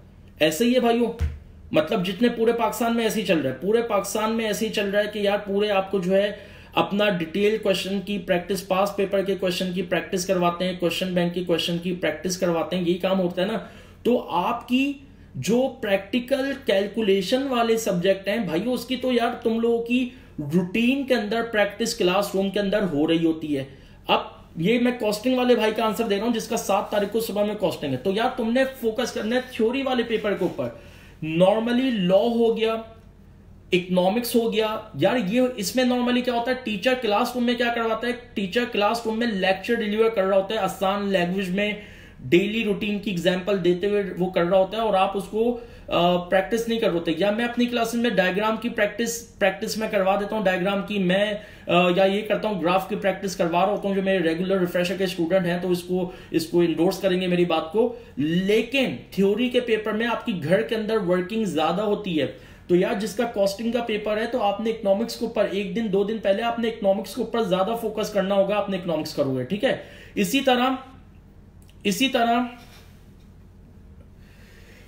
फिर आपने क्या करना है, इसी तरह आपने अब ये करना है कि अपना क्या कहते हैं, अब आपका जो होगा आपने इकोनॉमिक्स कर लिया। जिनका FAR 1 का पेपर है वो जब 6 तारीख को आएंगे, 1-1:30 बजे घर आएंगे, नमाज पढ़ के जो भी है थोड़ा हल्का फुल्का लंच करके आपने जो है एक शॉर्ट नैप लेना है। उसके बाद शाम में उठें, शाम में उठने के बाद जो है आपने अपना क्या कहते हैं जो भी हल्का फुल्का रिवीजन करना है, कोई नई चीज करने का मेरे हिसाब से तो टाइम नहीं होगा। जो इकोनॉमिक्स की कैलकुलेशन है वो कैलकुलेशन आप करिएगा, इसी तरह ग्राफ की प्रैक्टिस को लाजमी करिएगा, ठीक है। एक चीज आपको ये बता दूं, अपना क्या कहते हैं यहाँ पे आप ग्राफ की प्रैक्टिस करेंगे वो स्टूडेंट जिन्होंने पेपर ही देना है, 6 तारीख को आपने हल्का जो नई चीज ना करो मेरे हिसाब से, ग्राफ की प्रैक्टिस करो। ग्राफ की प्रैक्टिस जरूरी है, इकोनॉमिक्स स्पेशली माइक्रो के अंदर ग्राफिंग आती है। आप लोग क्या करते हो, ये गलती मेरे ख्याल से आप लोग प्रैक्टिकल अकाउंटिंग इसमें भी शायद करते हैं, और ये आप इकोनॉमिक्स की ग्राफिंग में या कैलकुलेशन भी करते हैं। आपने पेपर लिया, पेपर यूं देख लो, ग्राफ बना हुआ है, आप ये देख लो यार सर ने यूं बनाया था, अगर मैं परफेक्ट कंपटीशन के ग्राफ की बात करूं, ये लाइन डाली थी, ये डाली थी, आप समझते हो मैं चैंपियन बन गया, मैं बड़े मजे से कर लूंगा। मेरे भाई ऐसा नहीं है, जब तक प्रैक्टिस नहीं करोगे नहीं बना पाओगे। क्लासरूम में आप अपने कंसर्न टीचर के साथ प्रैक्टिस करते हो, आपको लगता है कि यार आप परफेक्ट हो गए, नहीं ऐसा नहीं है। आप अगर नहीं बनाओगे, घर में 4-4 5-5 दफा प्रैक्टिस नहीं करोगे, आपका नहीं, आप आई कैप में आपका हाथ कब कब आएगा, आपको नहीं समझ में आएगा कि यार लाइन कहां से लेके आप जा रहे थे, क्या आपने काम करना था, ये आपको समझ में नहीं आएगा। तो आपने ग्राफ्स की प्रैक्टिस करनी होगी 6 तारीख को, कैलकुलेशन की प्रैक्टिस करनी होगी। अगर कुछ टी डायग्राम्स वगैरह आपने बनाए हुए, जैसे मैं क्लासरूम में हल्के फुल्के मैं फाइनेंशियल मार्केट या मार्केट स्ट्रक्चर का मैंने बनाया था, इस वक्त मेरे ख्याल से अगर रखा हुआ है, शायद रखा हुआ नहीं है, मैं आगे इंशाल्लाह दे दूंगा, वो हमारा इसी पेज के ऊपर डल जाएगा। तो आपने टी डायग्राम में करना होगा काम, ठीक है। एक इंपॉर्टेंट चीज, मौसम बड़ा बेहतरीन हो रहा है यार, स्पेशली कराची का। लाहौर इस्लामाबाद में तो सुनने में इस टाइम पे मौसम वैसे ही अच्छा होता है। कराची वालों के लिए अगर लास्ट ईयर की मैं बात करूं तो यार लास्ट ईयर में काफी गर्मी मार्च में स्टार्ट हो चुकी थी, लेकिन माशाल्लाह इस दफा मौसम कराची का भी अच्छा हो रहा है। अभी भी काफी अच्छी हवा चल रही है, मेरे ख्याल से बारिश भी शायद बाहर हो रही होगी। मैं तो एक अलग रूम के अंदर बैठा हुआ ये वीडियो बना रहा हूं ताकि कोई शोर शराबा ना हो। बारिश हो रही है दोस्तों, नहीं हो रही, मौसम अच्छा है। खैर जो भी है, आपने क्या करना है, 6 तारीख को आपने एक काम करना है। ये नहीं है कि यार 6 तारीख को आप अपने कमरे में बंद हो गए, अब आप पढ़ने में ही लगे हुए हो कि यार आप पढ़ने में लगे हुए हो, आप कुछ वो लगे हुए हो, आपने कोई नहीं, आपने अपने डेली रूटीन को डिस्टर्ब नहीं करना। शाम में, रात में, जो भी है, जरा बाहर निकलिएगा, ताजा हवा में निकलिएगा, ताजा हवा में निकलिएगा, फ्रेश एयर में निकलिएगा। अगर मेरे दोस्त वगैरह हैं कराची के अंदर तो मोटरसाइकिल सभी के पास है यार, मोटरसाइकिल पे निकलना, जरा राउंड मारना, जरा दिमाग रिलैक्स होगा, हवा अच्छी कर चल रही है आजकल, तो दिमाग को रिलैक्स करें। इस्लामाबाद में जो मेरे दोस्त हैं, स्टूडेंट्स हैं यार, जरा बाहर निकलिएगा, वहां तो माशाल्लाह पूरा साल ही अच्छा मौसम रहता है, दिमाग को आपका थोड़ा रिलैक्स हो, रिफ्रेश हो, जरा ये आपने काम करना होगा, ठीक है। ये नहीं है कि यार लगे रहे पूरी रात तुम लोग लगे हुए हो, फिर एंड में प्रॉब्लम हो रही है, वो उसके ऊपर भी मैं आता हूं। तो आपने शाम के टाइम पे मगरिब के बाद आपने जरा बाहर चहलकदमी करनी है, किसी पार्क में आप चले जाना, ताकि माहौल दिमाग थोड़ा सुकून आपको मिले, ठीक है। एक और इंपॉर्टेंट चीज, नींद सबसे इंपॉर्टेंट है यार। क्या होता है, तुम लोग 7 तारीख को पेपर है, 6 तारीख को पूरी रात जागे हो, अपनी नींद को डिस्टर्ब नहीं करना तुमने, तुम्हारी रूटीन है, तुम्हें मालूम है। नॉर्मली कराची वालों का मुझे मालूम है कि एक आम बंदा, अगर मैं भी अपनी बात करूं, 1:30-2 रात में बच जाते हैं, सुबह 7 बजे उठा जाता है। तो तुमने अपनी नींद को सैक्रिफाइस नहीं करना। ये नहीं है कि यार आई कैप के एग्जाम आ गए तो अब तुमने सोना ही नहीं है, तुमने कोई नए रिकॉर्ड बनाने हैं कि तुम 96 घंटे जागे रहे चाय पी के, कॉफी पी के। तो भाई ये काम नहीं करना। नींद आपने लेनी है। नींद आपको मालूम है आपकी रूटीन कितनी है, 6 घंटे की नींद है तो आप 6 घंटे लेनी है। अभी मुझे याद आ रहा है यार, वर्कशॉप में एक स्टूडेंट ने, ये वर्कशॉप जो हमारी चल रही थी उसमें एक ने ये सवाल कर दिया कि सर मैं तो, आपने कहा नींद ले, मैं तो रात में पढ़ता हूं। तो बेटा देखो, मेरा कहने का मकसद ये, जो आपको मालूम है, आपको मालूम है आपकी नींद कितनी है। मुझे मालूम है कि यार मेरी रूटीन है कि सुबह मैंने तकरीबन 6:30 बजे उठना है, ये मेरी रूटीन है। अब मैं रात में 1:30 बजे सोऊं, 2 बजे सोऊं, 6:30 बजे मेरी आंख खुल जाती है। नॉर्मली 1 बजे का टाइम है। आपको मालूम है आपकी क्या रूटीन है, आपने उसको फॉलो करना है। अगर माशाल्लाह आप यूज्ड टू हैं, रात में जाग के आप पढ़ते हैं, आप उसी रूटीन को फॉलो करेंगे। लेकिन नींद लेनी है, वो आपको मालूम है आपकी क्या रूटीन है, आपने नींद को पूरी करना, ठीक है। 7 तारीख सुबह उठे आप, कॉस्टिंग वाले तो कॉस्टिंग का पेपर देने चले जाएंगे, लेकिन जो इकोनॉमिक्स का पेपर है, सुबह उठोगे, एक हेल्दी ब्रेकफास्ट करना। हेल्दी ब्रेकफास्ट से मुराद ये नहीं है कि यार तुमने जो है कोई पराठे वगैरह खा लिए। नॉर्मली लाहौर के होंगे तो वो खा सकते हैं, उनका ब्रेकफास्ट में ये चीजें होती हैं। एक हेल्दी यानी आपने बॉइल्ड एग वगैरह ले लिया, इस तरह की चीजें ले ली, ठीक है। नॉर्मली पेपर हमारा दोपहर में 2 बजे है। ये अब जो मैं ये पार्ट कहने जा रहा हूँ, ये बाद में, ये जब रिकॉर्ड होके आएगा, ये अपनी अम्मी को लाजमी सुनाइएगा पार्ट। अब जो मैं बात कहने जा रहा हूं, ये अपनी अम्मियों को लाजमी सुनाना। अम्मियों की बात कर रहा हूं, मम्मियों की बात नहीं कर रहा, अम्मियों की बात कर रहा हूं। अम्मी वो मोटी मोटी अम्मी जो होती हैं, वो घरेलू अम्मियों की बात कर रहा हूं, जो हमारी जो है अपना मम्मियों की बात नहीं कर रहा, जो बिजी होती हैं, जॉब पे जाने वाली होती हैं, उनकी बात नहीं कर रहा। माँ की मोहब्बत वो भी करती हैं, लेकिन उनके पास इतना टाइम नहीं होता। मोहब्बत वो भी करती हैं, लेकिन नौकर की नाश्ता बना देता है तो भाई, या खाना बना देता है। लेकिन मैं अम्मियों की बात कर रहा हूं जो हाउसवाइफ हैं, मोहब्बत बहुत कर रही हैं। जबरदस्ती, बेटा दोपहर में तेरा पेपर है, तूने जो है अपना क्या कहते हैं, तेरे लिए खाना बना लिया, तेरी पसंदीदा जो है मैंने वो बना ली बिरयानी। कराची में बिरयानी है तो बिरयानी बना लिया, सिंधी मिसाले की बिरयानी बना ली। लाहौर वाले कोई स्टूडेंट है यहाँ पे यार, इस पे भी आ रहा हूं भाई, इस पे भी आता हूं। लाहौर वाले स्टूडेंट है तो वहां पे पाए का एक ट्रेंड है, पाए खाने हैं। तो भाई आपने इस हल्की डोज रखनी है, मेरी बात के लिख लो वरना पछताओगे तुम लोग। हल्की डोज तुम लोगों ने रखनी है, हल्की डोज आपकी होनी चाहिए। अगर आपने हैवी डोज ले ली, आप लोगों के लिए प्रॉब्लम हो जाएगा। हल्की डोज रखें, ये ना हो हैवी चीज डोज लेके चले गए, वहां पे आपको पसीने आ रहे हैं, प्यास लग रही है, मिर्च लग रही है, आप परेशान हो रहे हो। हल्की डोज लो।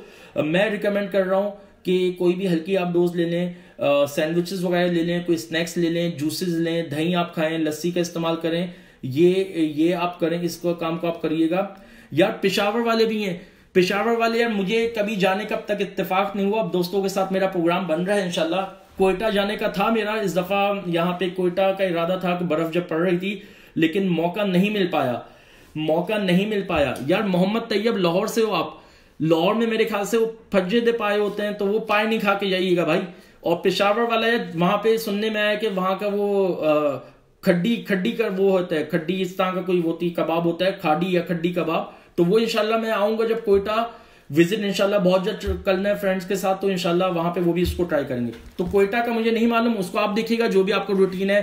नॉर्मली कावा आप लोग ज्यादा पीते हैं, वो बेस्ट है आपकी हेल्थ के लिए, कावा पी लें। खैर टाइम हमारे पास कम है, क्योंकि यहाँ पे अभी एक और टीचर का भी होने वाला है, तो मैं अपनी बात को थोड़ा कॉन्साइज कर रहा हूँ। मैं ये कह रहा था, डाइट आपने हल्की लेनी है, दही वगैरह आपने लेने, अंदाज का आपने काम करना है। अब फॉर एग्जाम्पल आ गए 2 बजे आपका पेपर है, कोशिश करें 1:30 बजे एग्जामिनेशन सेंटर के बाहर आप पहुंच जाएं, ठीक है। अच्छा, एग्जामिनेशन सेंटर से याद आया, दोस्त वगैरह साथ में जा रहे हैं, पूरा मटेरियल लिया हुआ है, एक दोस्त बाइक चला रहा है, दूसरों ने सबने ये हैंडआउट्स पकड़े हुए हैं। यार मुझे एक चीज बताओ मेरे भाइयों, जब तुम 3 महीने 4 महीने अभी तुम बाइक पे जाते हुए 15 मिनट की ट्रैवलिंग है तुम्हारा, 15 मिनट की ट्रैवलिंग है तुम्हारी, तो तुम कैसे यार उसको पढ़ पाओगे? या उबर करीम का ट्रेंड आ चुका है, उबर करीम में जा रहे हो, पूरी अपने नोट्स का पलंदरा तुम लेके बैठे हुए हो, लेके देख रहे हो, एक एक चीजों को देख रहे हो। भाई रिलैक्स होके जाओ, रिलैक्स होके जाओ, कोई प्रॉब्लम नहीं होगी, ठीक है? ये आपने रिलैक्स होके जाना है। अब आ जाओ एग्जाम, मेरा थर्ड पार्ट एग्जाम डे। आई कैप में 2 बजे आपको क्वेश्चन पेपर मिल गया, 15 मिनट एडिशनल मिनट है। ये सबसे इंपॉर्टेंट चीज के ऊपर आ गया हूं। खुद कुछ आपको डाइट का मैंने तफरी में थोड़ा ज्यादा उसको ले गया, लेकिन वो भी एक इंपॉर्टेंट चीज थी, भाइयों ने यहाँ पे कमेंट किए तो मैंने कर दिया। अब एक मोस्ट इंपॉर्टेंट चीज, 15 मिनट्स एडिशनल 15 मिनट्स को तुम लोगों ने कैसे कैसे इस्तेमाल करना है। भाई अपने साथ पानी की बोतल लाजमी लेके जाना। मैं तुम्हें गारंटी से कह रहा हूं 2 बजे तुम्हें क्वेश्चन पेपर मिलेगा। जब तुम फर्स्ट टाइम क्वेश्चन पेपर को रीड करोगे तुम्हें ये लगेगा कुछ भी नहीं आता। मेरे अपने जो स्टूडेंट है यार, जिनको मैंने 18 साल के पास पेपर करवाए, जिनको मैंने क्वेश्चन बैंक करवाया, सब कुछ कराया, मैं ये वो लोग भी ये फील करेंगे, पहली दफा क्वेश्चन पेपर रीड करेंगे लगेगा यार कुछ भी नहीं आता। भाई ये एग्जामिनेशन डर होता है।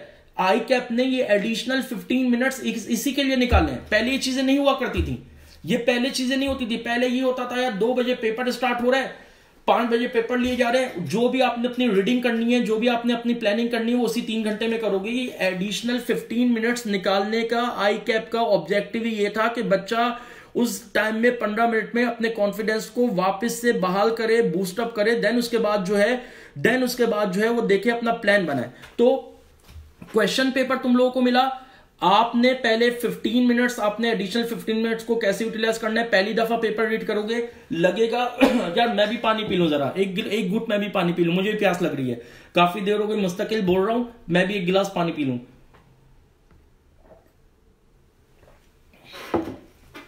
हाँ तो भाइयों मैं कह रहा था दोस्तों तुम लोगों को, यार एक दफा रीड करोगे लगेगा कुछ नहीं आता, सेकंड टाइम पढ़ना, थर्ड टाइम पढ़ना, सेकंड टाइम पढ़ोगे तो आपको लगेगा, हाँ सुमेरा ये क्वेश्चन है, मैं इंशाल्लाह इसका आंसर देता हूं। सेकंड टाइम में आपको लगेगा कि आपको कुछ आता है, थर्ड टाइम में आपको फिर समझ में आएगा।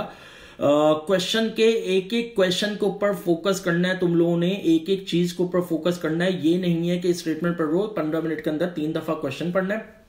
अब आपने ये देखना है आपका कौन सा सेक्शन स्ट्रांग है। जैसे मालूम है इकोनॉमिक्स का हमारा section A, section be starting में मैं बता चुका हूं। आपने ये देखना है आपका कौन सा सेक्शन ज्यादा स्ट्रांग है। फॉर एग्जांपल आपका सेक्शन ए ज्यादा स्ट्रांग है, आपने उससे स्टार्ट करना है। फॉर एग्जांपल आपका सेक्शन बी ज्यादा स्ट्रांग है तो आपने उसको करना है। अब जरा देखो आपने देखना है क्या है, मैं सेक्शन बी से लेता हूं कि लेटर सपोज आपका सेक्शन बी ज्यादा स्ट्रांग था। सेक्शन बी में आपके पास चॉइस भी अवेलेबल है। सेक्शन बी में चॉइस है, 7 क्वेश्चन आएंगे, 5 क्वेश्चन आपने करने होंगे। यार ये समीर क्या कह रहे हैं सर, पास पेपर से क्वेश्चन हेट हैं क्या, हटाए हैं, हटे हैं क्या, हटे हैं क्या? पास पेपर से क्वेश्चन आते हैं, आपने हेट लिखा हुआ। यार मैं उस वक्त भी कमेंट आया था, मैं परेशान हो गया, ये पास पेपर से नफरत क्यों कर रहे हो भाई? ये पास पेपर से मोहब्बत करनी है। पास पेपर क्वेश्चन बैंक से तुम लोगों ने मोहब्बत करनी है। पास पेपर क्वेश्चन बैंक से मोहब्बत करो, देखो इंशाल्लाह पहली अटेम्प्ट में तुम्हारे सारे पेपर, सिर्फ इकोनॉमिक्स को हम लोगों ने हवा बनाए हुए, पहली अटेम्प्ट में सारे पेपर निकलेंगे। पास पेपर क्वेश्चन बैंक से हेट नहीं करना, मोहब्बत करनी है, लव करना है। आई लव आपका ये होना चाहिए slogan, I love pass paper and question bank.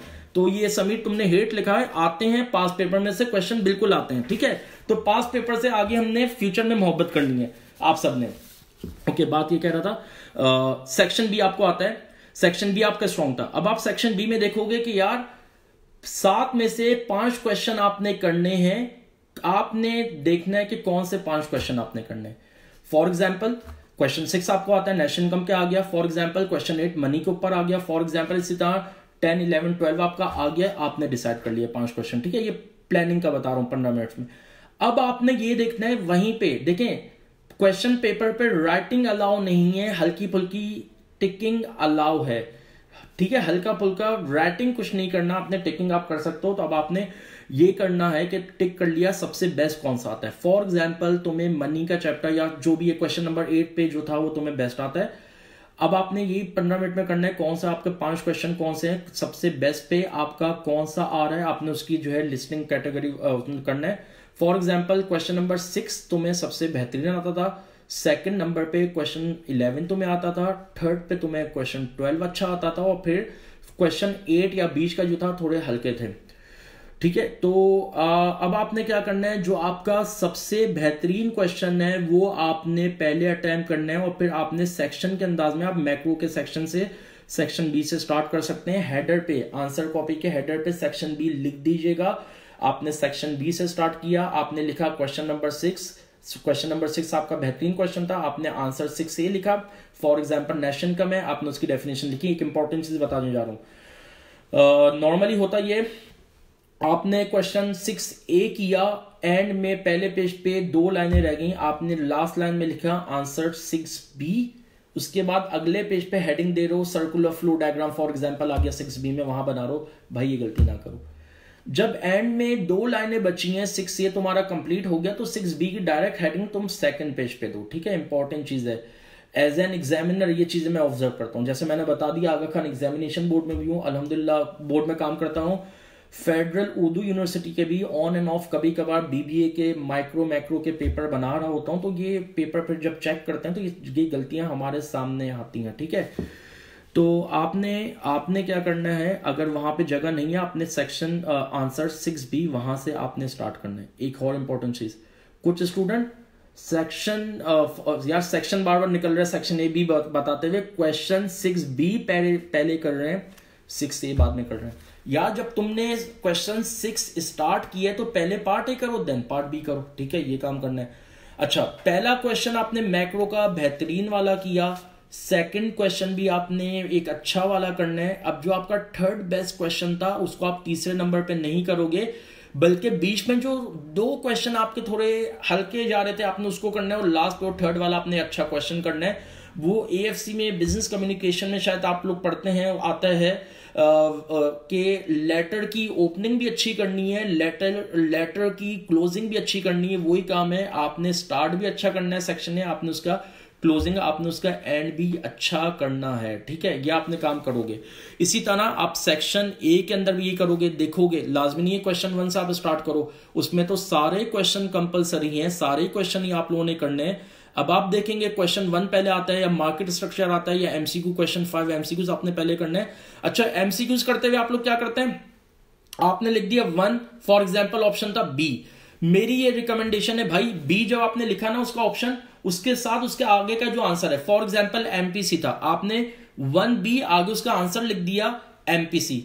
उसके बाद आपने किया 2 का डेल्टा डी आंसर है उसका, फॉर एग्जाम्पल आंसर था इन्फ्लेशन आंसर था, आपने D2D नहीं लिखना, 2D तो आपने लिखा ही, उसके साथ आगे उसका जो ऑप्शन का आंसर है वो भी लिख दें।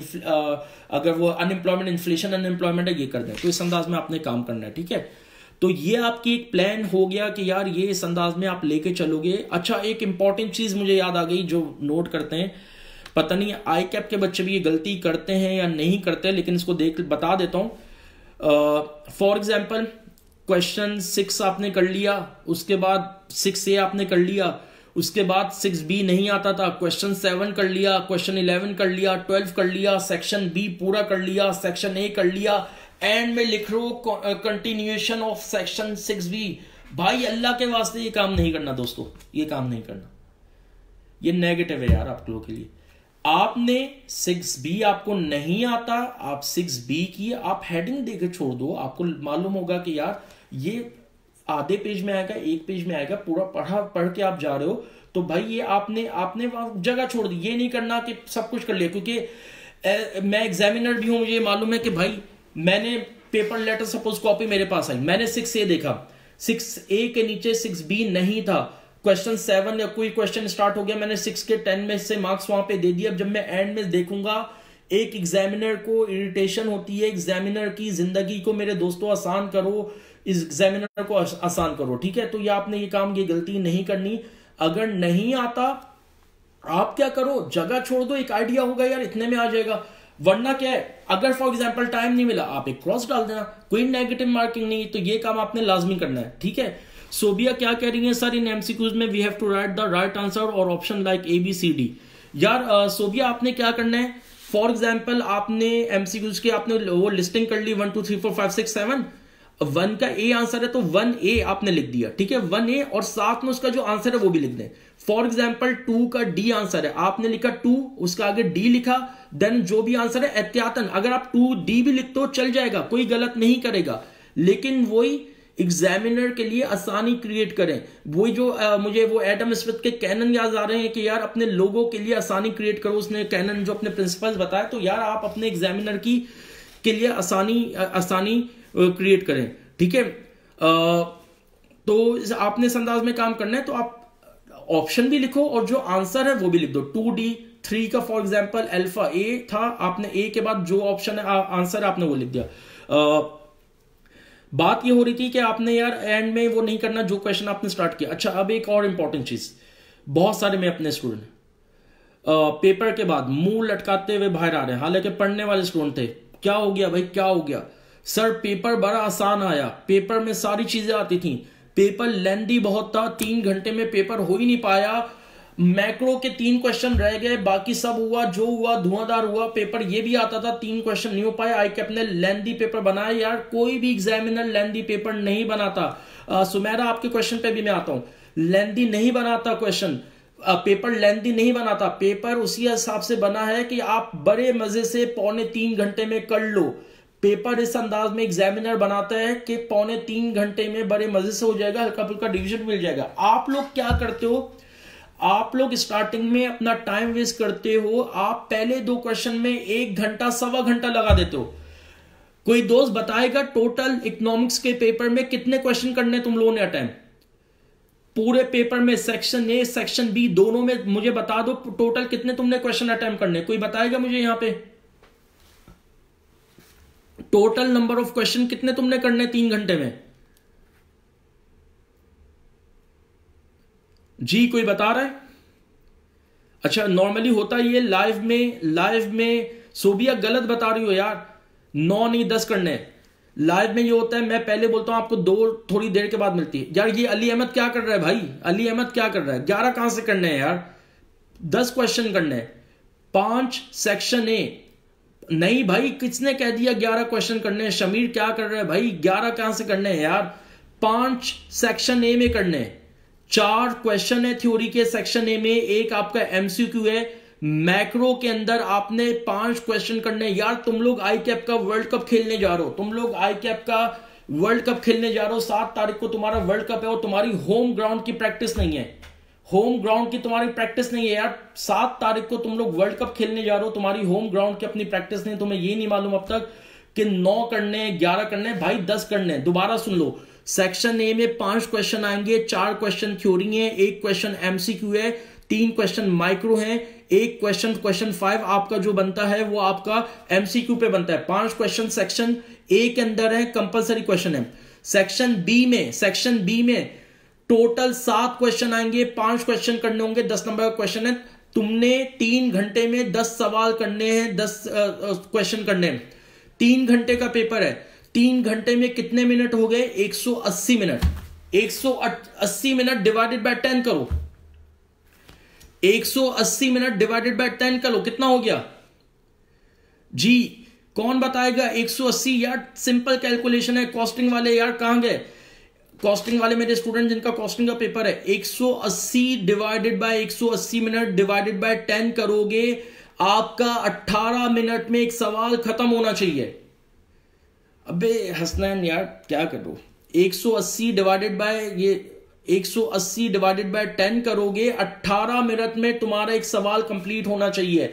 18 मिनट में नहीं हो पाया, तुम्हारा क्वेश्चन पूरा पेपर भी आता होगा, नहीं कर पाओगे। अब तुम लोग एक काम कर सकते हो, एडिशनल रीडिंग मिनट में 15 मिनट्स जो तुम्हें मिलेंगे उसके अंदर तुमने क्या करना है, शमीर लर्निंग आउटकम में अगर कोई टॉपिक ना हो और स्टडी टेक्स्ट में हो, यार इसका भी बताता हूं शमीर, ये अच्छा क्वेश्चन तुमने शमीर बड़ा बेहतरीन क्वेश्चन किया, इसका भी बताता हूं। मैं कह रहा था तुमने 18 मिनट में करना है, क्वेश्चन का आपका कंप्लीट होना चाहिए। अब फॉर एग्जांपल जब तुम्हें एडिशनल 15 मिनट्स मिलेंगे, एमसीक्यूज तुमने वहां पे अच्छे खासे तुमने समझ को कर लेने, वहां का तुम टाइम बचा सकते हो, लेकिन ये कोशिश करो 18 मिनट में करना है। अब जरा सुनिएगा, तुमने पेपर स्टार्ट किया, क्वेश्चन नंबर, घड़ी तुम्हारे पास होनी चाहिए, सही टाइम हो उसके ऊपर। तुमने जो है फॉर एग्जांपल पेपर स्टार्ट किया, सेक्शन ए किया, सेक्शन बी जब तुमने, सॉरी सेक्शन कह रहा हूं, तुमने क्वेश्चन जब स्टार्ट किया, क्वेश्चन का पार्ट ए कर लिया, पार्ट बी करने लगे, फॉर एग्जांपल स्टार्ट ही किया था, 18 मिनट हो गए, जगह छोड़ दो उसके लिए, तुम 18 मिनट हो गए, जगह छोड़ दो, तुम्हें आइडिया होगा कि कितनी देर में, कितने बाद, यानी कितनी लाइनों में वो आपका हो जाएगा। अब आपने क्या करना है, आपने अगला क्वेश्चन स्टार्ट कर देना। आपने क्वेश्चन स्टार्ट किया, पार्ट ए आपने किया, पार्ट बी पे आए, 18 मिनट आपके हो गए। अब आपने उसके ऊपर नहीं लगे रहना, आपने जगह छोड़ देनी है पार्ट बी के लिए, आपने अगला क्वेश्चन स्टार्ट करना है, उसके ऊपर भी ये करना है। अगर जगह उसमें छूटती है, राइटिंग की थोड़ी आपने प्रैक्टिस करनी होगी पहले घर में, ठीक है। तो 18 मिनट में हो जाना चाहिए। अब जरा सुनिएगा इंपॉर्टेंट चीज।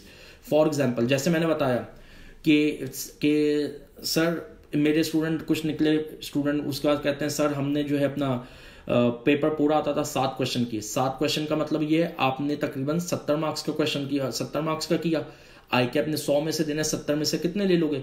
नहीं, आपका टाइम के ऊपर करो, प्रैक्टिस करो। अब ये तुम्हारी 18 मिनट पे प्रैक्टिस कैसे होगी?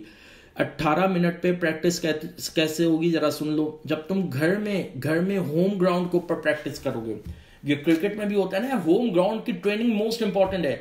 ये क्लासरूम ट्रेनिंग, हर एग्जामिनेशन, हर रेट्स के अंदर प्रॉपर स्टैंड अप होते हैं, प्रॉपर मिड टर्म, मेरे ख्याल से पूरे पाकिस्तान के तमाम रेट्स के अंदर टेस्ट होते हैं। लेकिन होता क्या है, टेस्ट के अंदर बहुत ही कम ऑडियंस आती है। क्लास में माशाल्लाह 90 बच्चे हैं, टेस्ट देने की बात आई तो 40 आ रहे हैं। तो भाई जब आपने होम ग्राउंड के ऊपर प्रैक्टिस नहीं की हुई होगी तो कैसे तुम आईकैप का वर्ल्ड कप खेल के आओगे? अब तो वो होम ग्राउंड का भी, अब घर के ऊपर तुमने प्रैक्टिस करनी है। यार पेंसिल का बताता हूं, घर के ऊपर तुमने प्रैक्टिस, घर के अंदर तुमने प्रैक्टिस करनी है। एक काम करना, मेरे इंपॉर्टेंट क्वेश्चन का भी आ रहा है जो मैंने बताया, तो यार इंशाल्लाह mid term, grand test, mock paper मिल जाएगा। ये कम से कम तुमने घर में बैठ के सॉल्व करना है। इंशाल्लाह पेपर इस पे घूम रहा होगा, कोशिश करना ये 3 घंटे के अंदर पेपर सॉल्व होगा। थोड़ा लेंथी है ये 3.25 घंटे में भी अगर हो जाता है। या एक काम करो, रैंडमली आई कैप का कोई भी पेपर उठा लो, 3.25 घंटे के लिए बैठो। 2-3 अटेम्प्ट पहले का कोई पेपर उठा लो, 3.25 घंटे के लिए बैठो। अब आपने क्या करना है, अब आपने ये काम करना है कि उसको देखो 3.25 घंटे में हो रहा है नहीं हो रहा। आई कैप में कम से कम आपने 2 दफा सॉल्व करना है। अच्छा, यही से आया जिन स्टूडेंट का 6 तारीख को कोई पेपर नहीं है, 7 तारीख को डायरेक्ट इकोनॉमिक्स है, जो फर्स्ट टाइम अपीयर हो रहे हैं, रेगुलर स्टूडेंट हैं, सीरीज में जा रहे हैं, 6 तारीख को कोई पेपर नहीं है। 6 तारीख को रात में कम से कम आपने 3.25 घंटे के लिए बैठ के आपने एक पेपर सॉल्व करना है। और फिर मॉर्निंग में उठेंगे, दोपहर में पेपर है, मॉर्निंग में 7, 8, 9 बजे उठ के तुमने एक पेपर दोबारा सॉल्व करना है। ये तुम्हारा होम ग्राउंड। जितने भी मेरे वो स्टूडेंट जिनका पहली अटेम्प्ट में पेपर क्लियर हुआ, मैंने उनसे फीडबैक लिया। क्या करते थे तुम क्लास में? तो माशाल्लाह तुम लोग एक्टिव थे। और के तुम लोगों ने क्या की, उन्होंने यही बोला कि सर हम बैठ के आपके एक तो mid term, grand test, mock paper को हम किया हमने उसकी पूरी प्रैक्टिस की। उसके बाद हमने इन प्रैक्टिस के बाद हमने रैंडमली आई कैप के पेपर उठाए, कम से कम 2 या 3 हमने पेपर सॉल्व किए एग्जाम से पहले। तो हमारा इतना टेम्परामेंट, जब पेपर आया हाथ हमारी राइटिंग सेट हुई थी, हमने उसको टैकल कर लिया। यार ये आपका काम हो गया। अब मैं आपकी क्वेरीज को मैं देख रहा हूं, क्वेश्चन जो आपके आ रहे थे, क्वेश्चन कोई अब यार क्वेश्चन करें जो क्वेश्चन आ रहे थे। एक क्वेश्चन आ रहा है, सर ग्राफ आंसर के स्टार्ट में बनाना है या एंड में बनाना है? माहिर अजहर ने सवाल किया, सर ग्राफ आंसर के स्टार्ट में बनाना है, आंसर के एंड में बनाना है? देखो अकॉर्डिंग टू सिचुएशन बनाना है। फॉर एग्जाम्पल आई कैप कोई क्वेश्चन देता है, आई कैप ने कोई क्वेश्चन दिया, डायरेक्ट बोला कि यार आपने इसको बताओ, डायग्राम के थ्रू बताओ कि for example how price discrimination is profitable, explanation is not required, only diagram required. इस अंदाज का तो आप डायग्राम को बनाओगे, उसकी थ्योरी नहीं बताओगे। तो ये अकॉर्डिंग टू सिचुएशन आपने देखना होगा कि आपने क्या करना है। नॉर्मली तो ये होता है कि हल्की सी आप डेफिनेशन दोगे, देन आप डायग्राम बनाओगे। जैसे इंडिफरेंस कर्व है, पहले डेफिनेशन आती है, डायग्राम आएगा। मार्केट स्ट्रक्चर है, पहले डेफिनेशन आती है, फिर उसका डायग्राम बनेगा। या आई कैप ने अगर लास्ट 2 अटेम्प्ट से देखूं, मार्केट स्ट्रक्चर के क्वेश्चन में डायग्राम दे दिए। अच्छा याद, आपने अच्छा सवाल किया। आई कैप ने लास्ट 2 अटेम्प्ट से मार्केट स्ट्रक्चर के लास्ट से लास्ट अटेम्प्ट में, यानी लास्ट अटेम्प्ट में तो नहीं है, उससे 2 अटेम्प्ट पहले उसने एक अटेम्प्ट में मोनोपोलिस्टिक कंपटीशन का लॉन्ग रन का डायग्राम क्वेश्चन में बना के दिया, और उससे एक अटेम्प्ट पहले उसने परफेक्ट कंपटीशन के लॉन्ग रन का डायग्राम बना के दिया। उसके पेपर कहा कि इस डायग्राम के ऊपर आप अपनी एक्सप्लेनेशन दें। जब आप आंसर कर रहे होंगे, आई कैप ने डायग्राम बना के दी है, आप डायग्राम दोबारा से आंसर कॉपी में, आप आंसर कॉपी में डायग्राम दोबारा से बनाओगे। अब इसमें क्या करना है, इस सिचुएशन में ये वाला जो क्वेश्चन आया जो मैंने आपको बताया, स्प्रिंग 18 का अगर क्वेश्चन देखें और मेरे ख्याल से ऑटम 17 का क्वेश्चन देखें, आई कैप ने डायग्राम दिया मार्केट स्ट्रक्चर का, आपने आंसर करते हुए डायग्राम दोबारा से बनाना है, डायग्राम दोबारा से बनाओगे, देन उसके बाद आपने डायग्राम को एक्सप्लेन करना है। मार्केट स्ट्रक्चर वाले आपको डायग्राम से मालूम पड़ जाएगा कि यार ये कौन सा है, परफेक्ट कंपटीशन है, इम्परफेक्ट कंपटीशन है, लॉन्ग रन है, वो इस अंदाज में आपको क्लियर होगा। ठीक है, तो इस अंदाज में आपने ग्राफ करने होंगे, तो क्वेश्चन के हिसाब से आप ग्राफ करेंगे। सर ग्राफ बता दें पेन से या पेंसिल से करना है? यार आई कैप की पॉलिसी आई थी जो चल रही है कि ब्लैक पेन से आपने सारे डायग्राम बनाने हैं, ब्लैक पेन से आपने डायग्राम बनाने हैं। 1 मिनट दो, मैं तुम्हें एक चीज दिखाता हूं, मैं मुझे फाइल से निकाल के एक चीज दिखाता हूं, ब्लैक पेन से डायग्राम कैसे बनाने हैं। मुझे 1 मिनट दे दो यार दोस्त, अभी आप लोगों को मिल जाएगा। आपने ब्लैक पेन से बनाने हैं, लेकिन ब्लैक पेन का कॉम्बिनेशन क्या होगा वो जरा मैं बता दूं आप लोगों को। 2 मिनट रुकिएगा, 2 मिनट रुके हैं, आपको मैं ये आंसर दे रहा हूं। ये जरा देखिएगा दोस्त, ये डायग्राम नजर आए आपको? जी डायग्राम नजर आ रहे हैं, डायग्राम नजर आ रहे हैं आप लोगों को?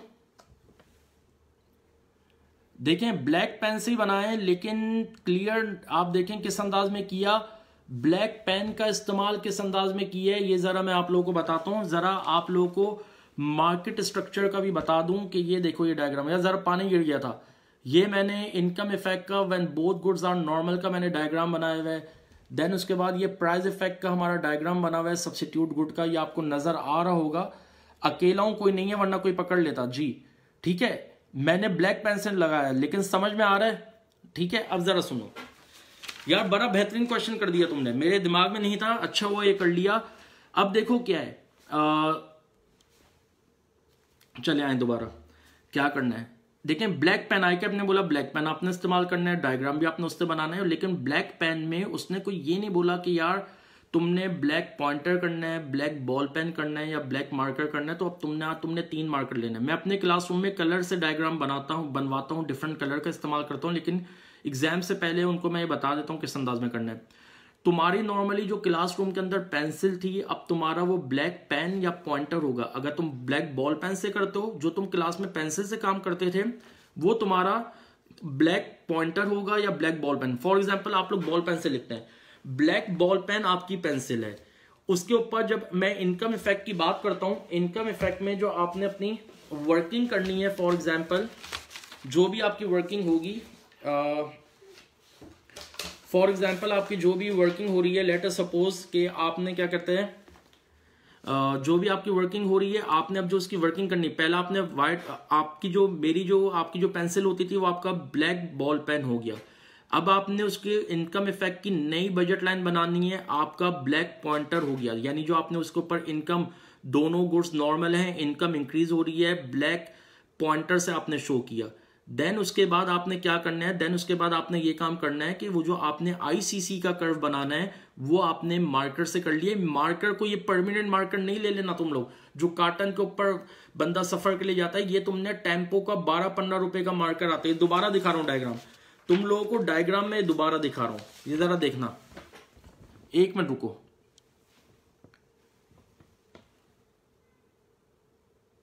ये हमारा प्राइस इफेक्ट का डायग्राम बना हुआ है, जिसमें गुड वाई की प्राइस जो है वो फॉल हो रही है, गुड एक्स की कांस्टेंट है। ये देखिए मैंने किस अंदाज में 3 ब्लैक कलर का इस्तेमाल किया है। यार पॉइंटर अलाउ है, नॉर्मली सारे ए लेवल्स वाले बच्चे पॉइंटर से कर रहे होते हैं काम, अलाउ है, कोई इसमें कोई मेरे ख्याल से ऐसा कुछ भी नहीं है। ठीक है, ये डायग्राम आप लोगों को नजर आ रहा होगा जी। अब कोई क्वेश्चन है आप लोगों का डायग्राम के अलावा? मैं क्वेश्चन देख रहा हूं यार, अब मुझे जरा बताएं। ये क्वेश्चन मैं नीचे आके देख रहा हूं, सर कोई टिप्स जैसे पेपर पक्का पास हो जाए। समीर अली ने ये सवाल किया, सर कोई टिप जिससे पेपर पक्का पास हो जाए। यार उम्मीद है तुम मेरा मिड टर्म कर लो, ग्रैंड टेस्ट कर लो, मॉक का पेपर कर लो, इंशाल्लाह पेपर हो जाएगा तुम्हारा, क्योंकि वो सारी चीजों पे कवर हो रहा है। सारी चीजें हो रही है, इंपॉर्टेंट सारी चीजें हो रही है। मिड टर्म ग्रैंड टेस्ट के ऊपर ज्यादा फोकस करना तुम, ठीक है, तो इंशाल्लाह हो जाएगा। तो mid term grand test mock को पहले कर लो, इंशाल्लाह उसमें 100% कवरेज होगी, हो जाएगा। उसके बाद सर ग्राफ और न्यूमेरिकल के लिए इंपॉर्टेंट चैप्टर या बता दिया। नेशनल इनकम है, ऐसे हुसैन शायद लेट आए थे, मल्टीप्लायर एसिलेटर है, इलास्टिसिटी ऑफ डिमांड वगैरह होगी, सारी चीजें बता चुका हूं। जब आप दोबारा सुनेंगे आपको क्लियर होगा। सर तैयारी भी अच्छी है, पेपर भी अच्छा है, लेकिन पास नहीं हो पा रहा, कुछ गाइड करें। यार पास क्यों नहीं हो पा रहा? शायद हेडिंग नहीं डालते हो तुम। हेडिंग डालो, एक काम करो, आई कैप का सोल्यूशन, आई कैप की वेबसाइट पे जाओ, अपना CRN नंबर लिखो, वहां पे देखो तुम, CRN नंबर डाल के आई कैप के आंसर देखो तुम, आंसर तुम देखोगे तो ऑटोमेटिकली तुम्हें वहां पे अपना जो है क्या कहते हैं आंसर देखोगे तो तुम्हें मालूम हो जाएगा कि यार वहां पे आई कैप हेडिंग देके काम कर रहे हैं, तो हेडिंग में आपने काम करना है। देन इसके बाद आ रहा है सर ग्राफ क्वेश्चन के साथ बनाना है, वो ये बता दिया मैंने।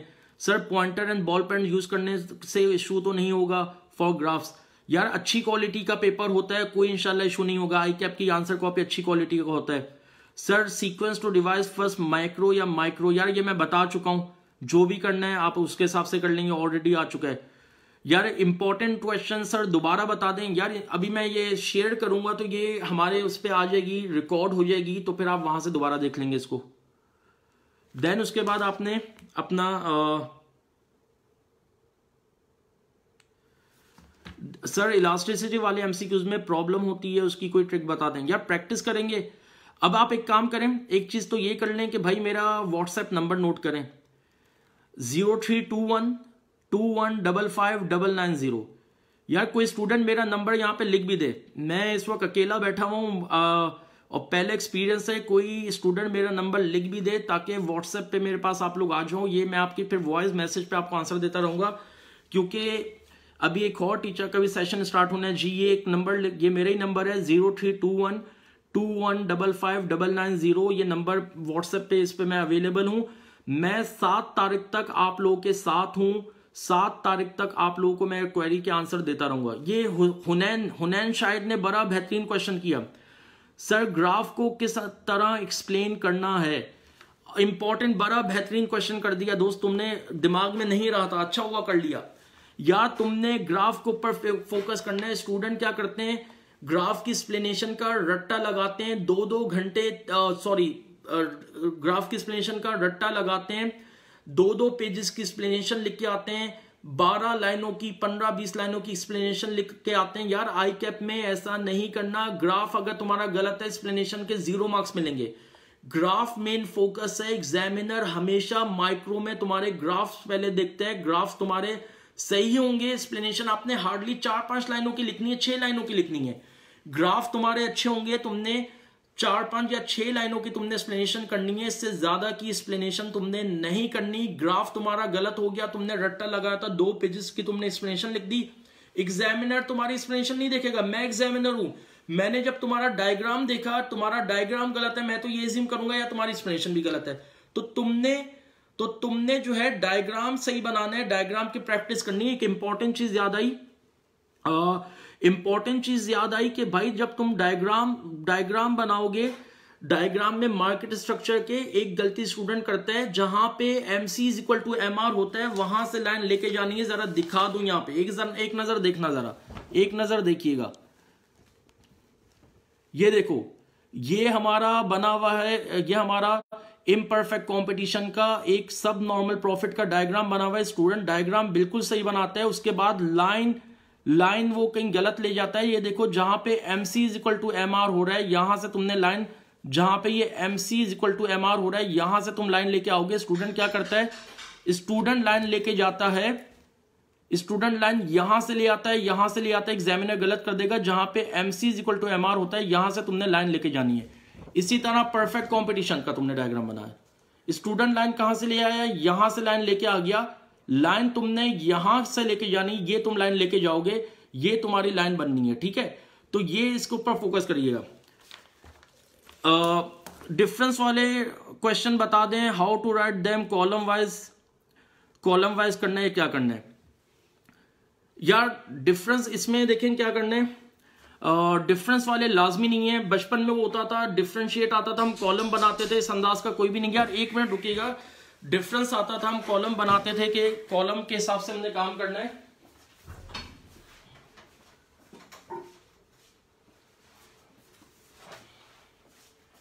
तो आपने लाजमी नहीं है, आई कैप के सोल्यूशन देखे हैं, आई कैप ने कहीं पे भी डिफरेंस के उसमें कोई कॉलम बना के काम नहीं किया हुआ, आप हेडिंग में काम कर सकते हैं। तो कॉलम बनाने, कॉलम बना लें या आप हेडिंग से काम कर सकते हैं। मुस्तफा भाई क्वेश्चन के साथ, अच्छा ये सुमेरा का एक क्वेश्चन आया था, सर स्टडी टेक्स्ट से करना है, कहां से करना है? या जहां से भी कर लें, अपने टीचर, आपके टीचर ने जो आपको बोले जहां से भी कर लें। लास्ट अटेम्प्ट के बाद आई कैप का नोटिफिकेशन आया था कि भाई, लास्ट अटेम्प्ट के बाद आई कैप का नोटिफिकेशन आया कि यार आपने स्टडी टेक्स्ट को रेफरेंस के तौर पे लेना है। मेन लर्निंग आउटकम है, लर्निंग आउटकम के हिसाब से करना है, आप बाकी कहीं से भी कर लें। जो भी आपके कंसर्न टीचर ने बुक आपको बताई है, अगर कंसर्न टीचर ने आपको अपने नोट्स दिए हैं, बिल्कुल बेहतरीन नोट्स होंगे हैं, वो बिल्कुल हैं, आप नोट्स से कर लें। अगर कंसर्न टीचर ने बोले स्टडी टेक्स्ट से करना है, स्टडी टेक्स्ट से कर लें, कहीं से भी कर लें। मेन है learning outcome, syllabus learning outcome आपके अचीव हो जाने चाहिए। लर्निंग आउटकम आपके अचीव होंगे तो ऑटोमेटिकली आपका खुद ब खुद पेपर कहीं से भी आपका क्लियर हो जाएगा। ठीक है, क्वेश्चन बैंक की प्रैक्टिस आपने करनी है। सर अगर क्लासेस प्रॉपरली हो और कॉन्सेप्ट भी क्लियर है तो फिर स्टडी टेक्स्ट रीड करना नेसेसरी है, सी मोर, क्योंकि टाइम की शॉर्टेज है। यार देखो, लर्निंग आउटकम तुमने अचीव कर लिए, तुम्हें स्टडी टेक्स्ट रीड करना लाजमी नहीं है। अगर लर्निंग आउटकम तुम्हारे अचीव हो रहे हैं, टीचर की तुमने किताब से किया, देखें पहले एक चीज, एक इंपॉर्टेंट चीज जो सुन लें आप लोग, तमाम माशाल्लाह पूरे सीए की मार्केट में यार एक इंटरनेशनल हमारी रिकॉग्निशन है, माशाल्लाह तमाम टीचर प्रोफेशनली क्वालिफाइड हैं, तमाम पूरे पाकिस्तान के टीचर प्रोफेशनली क्वालिफाइड हैं। आप लोग क्या करते हो यार, अपने टीचर के ऊपर ट्रस्ट नहीं करते। आप वो स्टूडेंट जिनके अपने पेपर 3-3, 4-4 अटेम्प्ट से रुके हुए, आप उनके ऊपर ट्रस्ट करते हो। तो भाई आपने अपने टीचर के ऊपर ट्रस्ट करना है, टीचर ने जो बोला वहां से कर ले। लर्निंग आउटकम अचीव हुए हैं, टीचर की बात के ऊपर ट्रस्ट करें, पेपर आपका क्लियर हो जाएगा। लाजमी नहीं आप स्टडी टेक्स्ट ओपन करें, तो अपने टीचर की बातों के ऊपर ट्रस्ट करना है, अपने इंशाल्लाह पेपर क्लियर हो जाएगा। सारे माशाल्लाह हमारे प्रोफेशनल क्वालिफाइड टीचर्स हैं, हर अपने हिसाब से बेहतरीन आपको काम करवा रहा है। सर लर्निंग आउटकम वाला क्वेश्चन, यार लर्निंग आउटकम वाला क्वेश्चन क्या है? लर्निंग आउटकम तो सिलेबस है भाई, ये सिलेबस मैं दिखा देता हूं, मेरे पास रखा हुआ है, एक मिनट रुको, सिलेबस में आपको दिखा देता हूं, एक मिनट रुकना यार।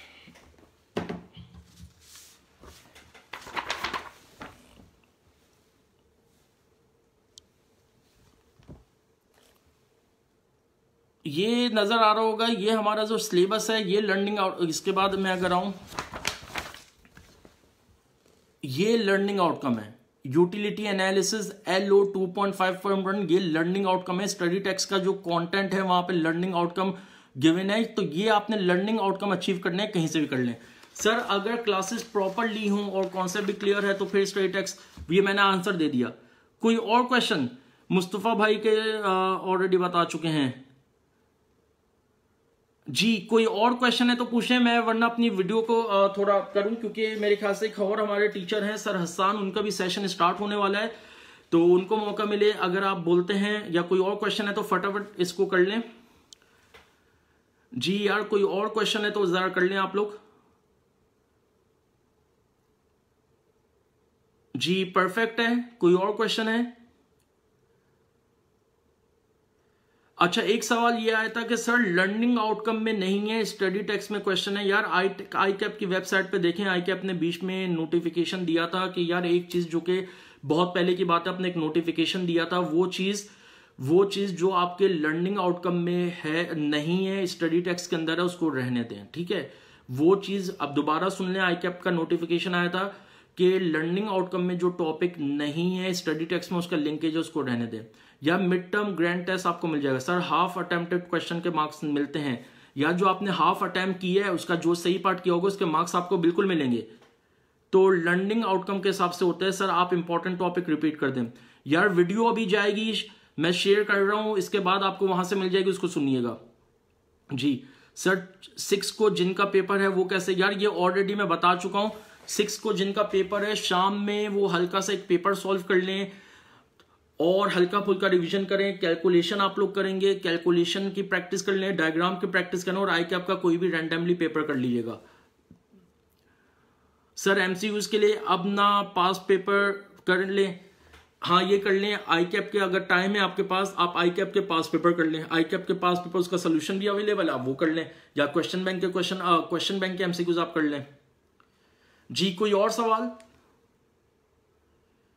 ओके काशिफ आप अवेलेबल हैं, मैं सेशन को एंड करूं?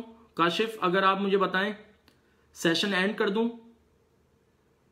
बाकी मैंने स्टूडेंट्स को अपना व्हाट्सएप नंबर जो है यहाँ पे दे दिया है, रिपीट भी कर देता हूँ, 0321215599 नंबर है। अगर किसी को कोई क्वेरी है तो मैं 7 तारीख तक आपके साथ हूँ, आप मुझे व्हाट्सएप करें तो इंशाल्लाह जो है वहां पे मैं आपकी क्वेरीज को डील कर लूंगा। सर हेडिंग डाल के काम करना है, ये लास्ट क्वेश्चन ले लेता हूँ। हेडिंग डाल के आप काम कर सकते हैं, बिल्कुल हेडिंग डाल के काम करें, क्योंकि आई कैप की सोल्यूशन में हेडिंग डली हुई है। Okay best of luck student, इंशाल्लाह मैं 7 तारीख तक आपके साथ हूं। जो भी क्वेरीज है आप मुझे व्हाट्सएप करें, मेजॉरिटी स्टूडेंट मेरे पास फेसबुक के ऊपर हैं, आप मुझे करें, कॉल करें, इंशाल्लाह मैं आपको गाइड करता रहूंगा। नेशनल इनकम में क्या करना है आयशा ये बता चुका हूं, ये कैसे पता चलेगा चैप्टर 2 से ग्राफ बनाना है या चैप्टर 3 से, यार ये अब आप मुझे अली अहमद कॉल कर लेना, मैं इंशाल्लाह वहां पे आपको मैं बता दूंगा। Okay best of luck. 7 तारीख को इंशाल्लाह आपने 7 तारीख को मुझे फेसबुक पे रिप्लाई करना है, पेपर कैसा हुआ 7 तारीख को। देखें मैंने जो भी बताया इंशाल्लाह 7 तारीख को इसका रिजल्ट आना, 7 तारीख को मालूम होगा कि यार 1-1.5 घंटे से आप लोग मेरी ये लेक्चर को सुन रहे थे, 7 तारीख को सही मालूम पड़ेगा कि यार मैंने जो आपको टिप्स दी वो आपके काम आई नहीं है, तो फिर वो इंशाल्लाह आपने मुझसे शेयर करनी होंगी, मुझे बताना होगा कि भाई क्या रहा। ठीक है बेस्ट ऑफ लक। काशिफ मैं दोबारा आपको थैंक यू करूंगा, बड़ा बेहतरीन आप काम कर रहे हैं, बड़ा अच्छा आपने इनिशिएटिव लिया है, इंशाल्लाह इसको फ्यूचर में भी कंटिन्यू रखेगा। Best of luck. इंशाल्लाह 7 तारीख को मैं आपके 5:15 बजे उसके 5:15 बजे मैं आपके वेट करूंगा कि आप मुझे क्या फीडबैक देते हैं। Thank you, Allah Hafiz, best of luck, Allah Hafiz.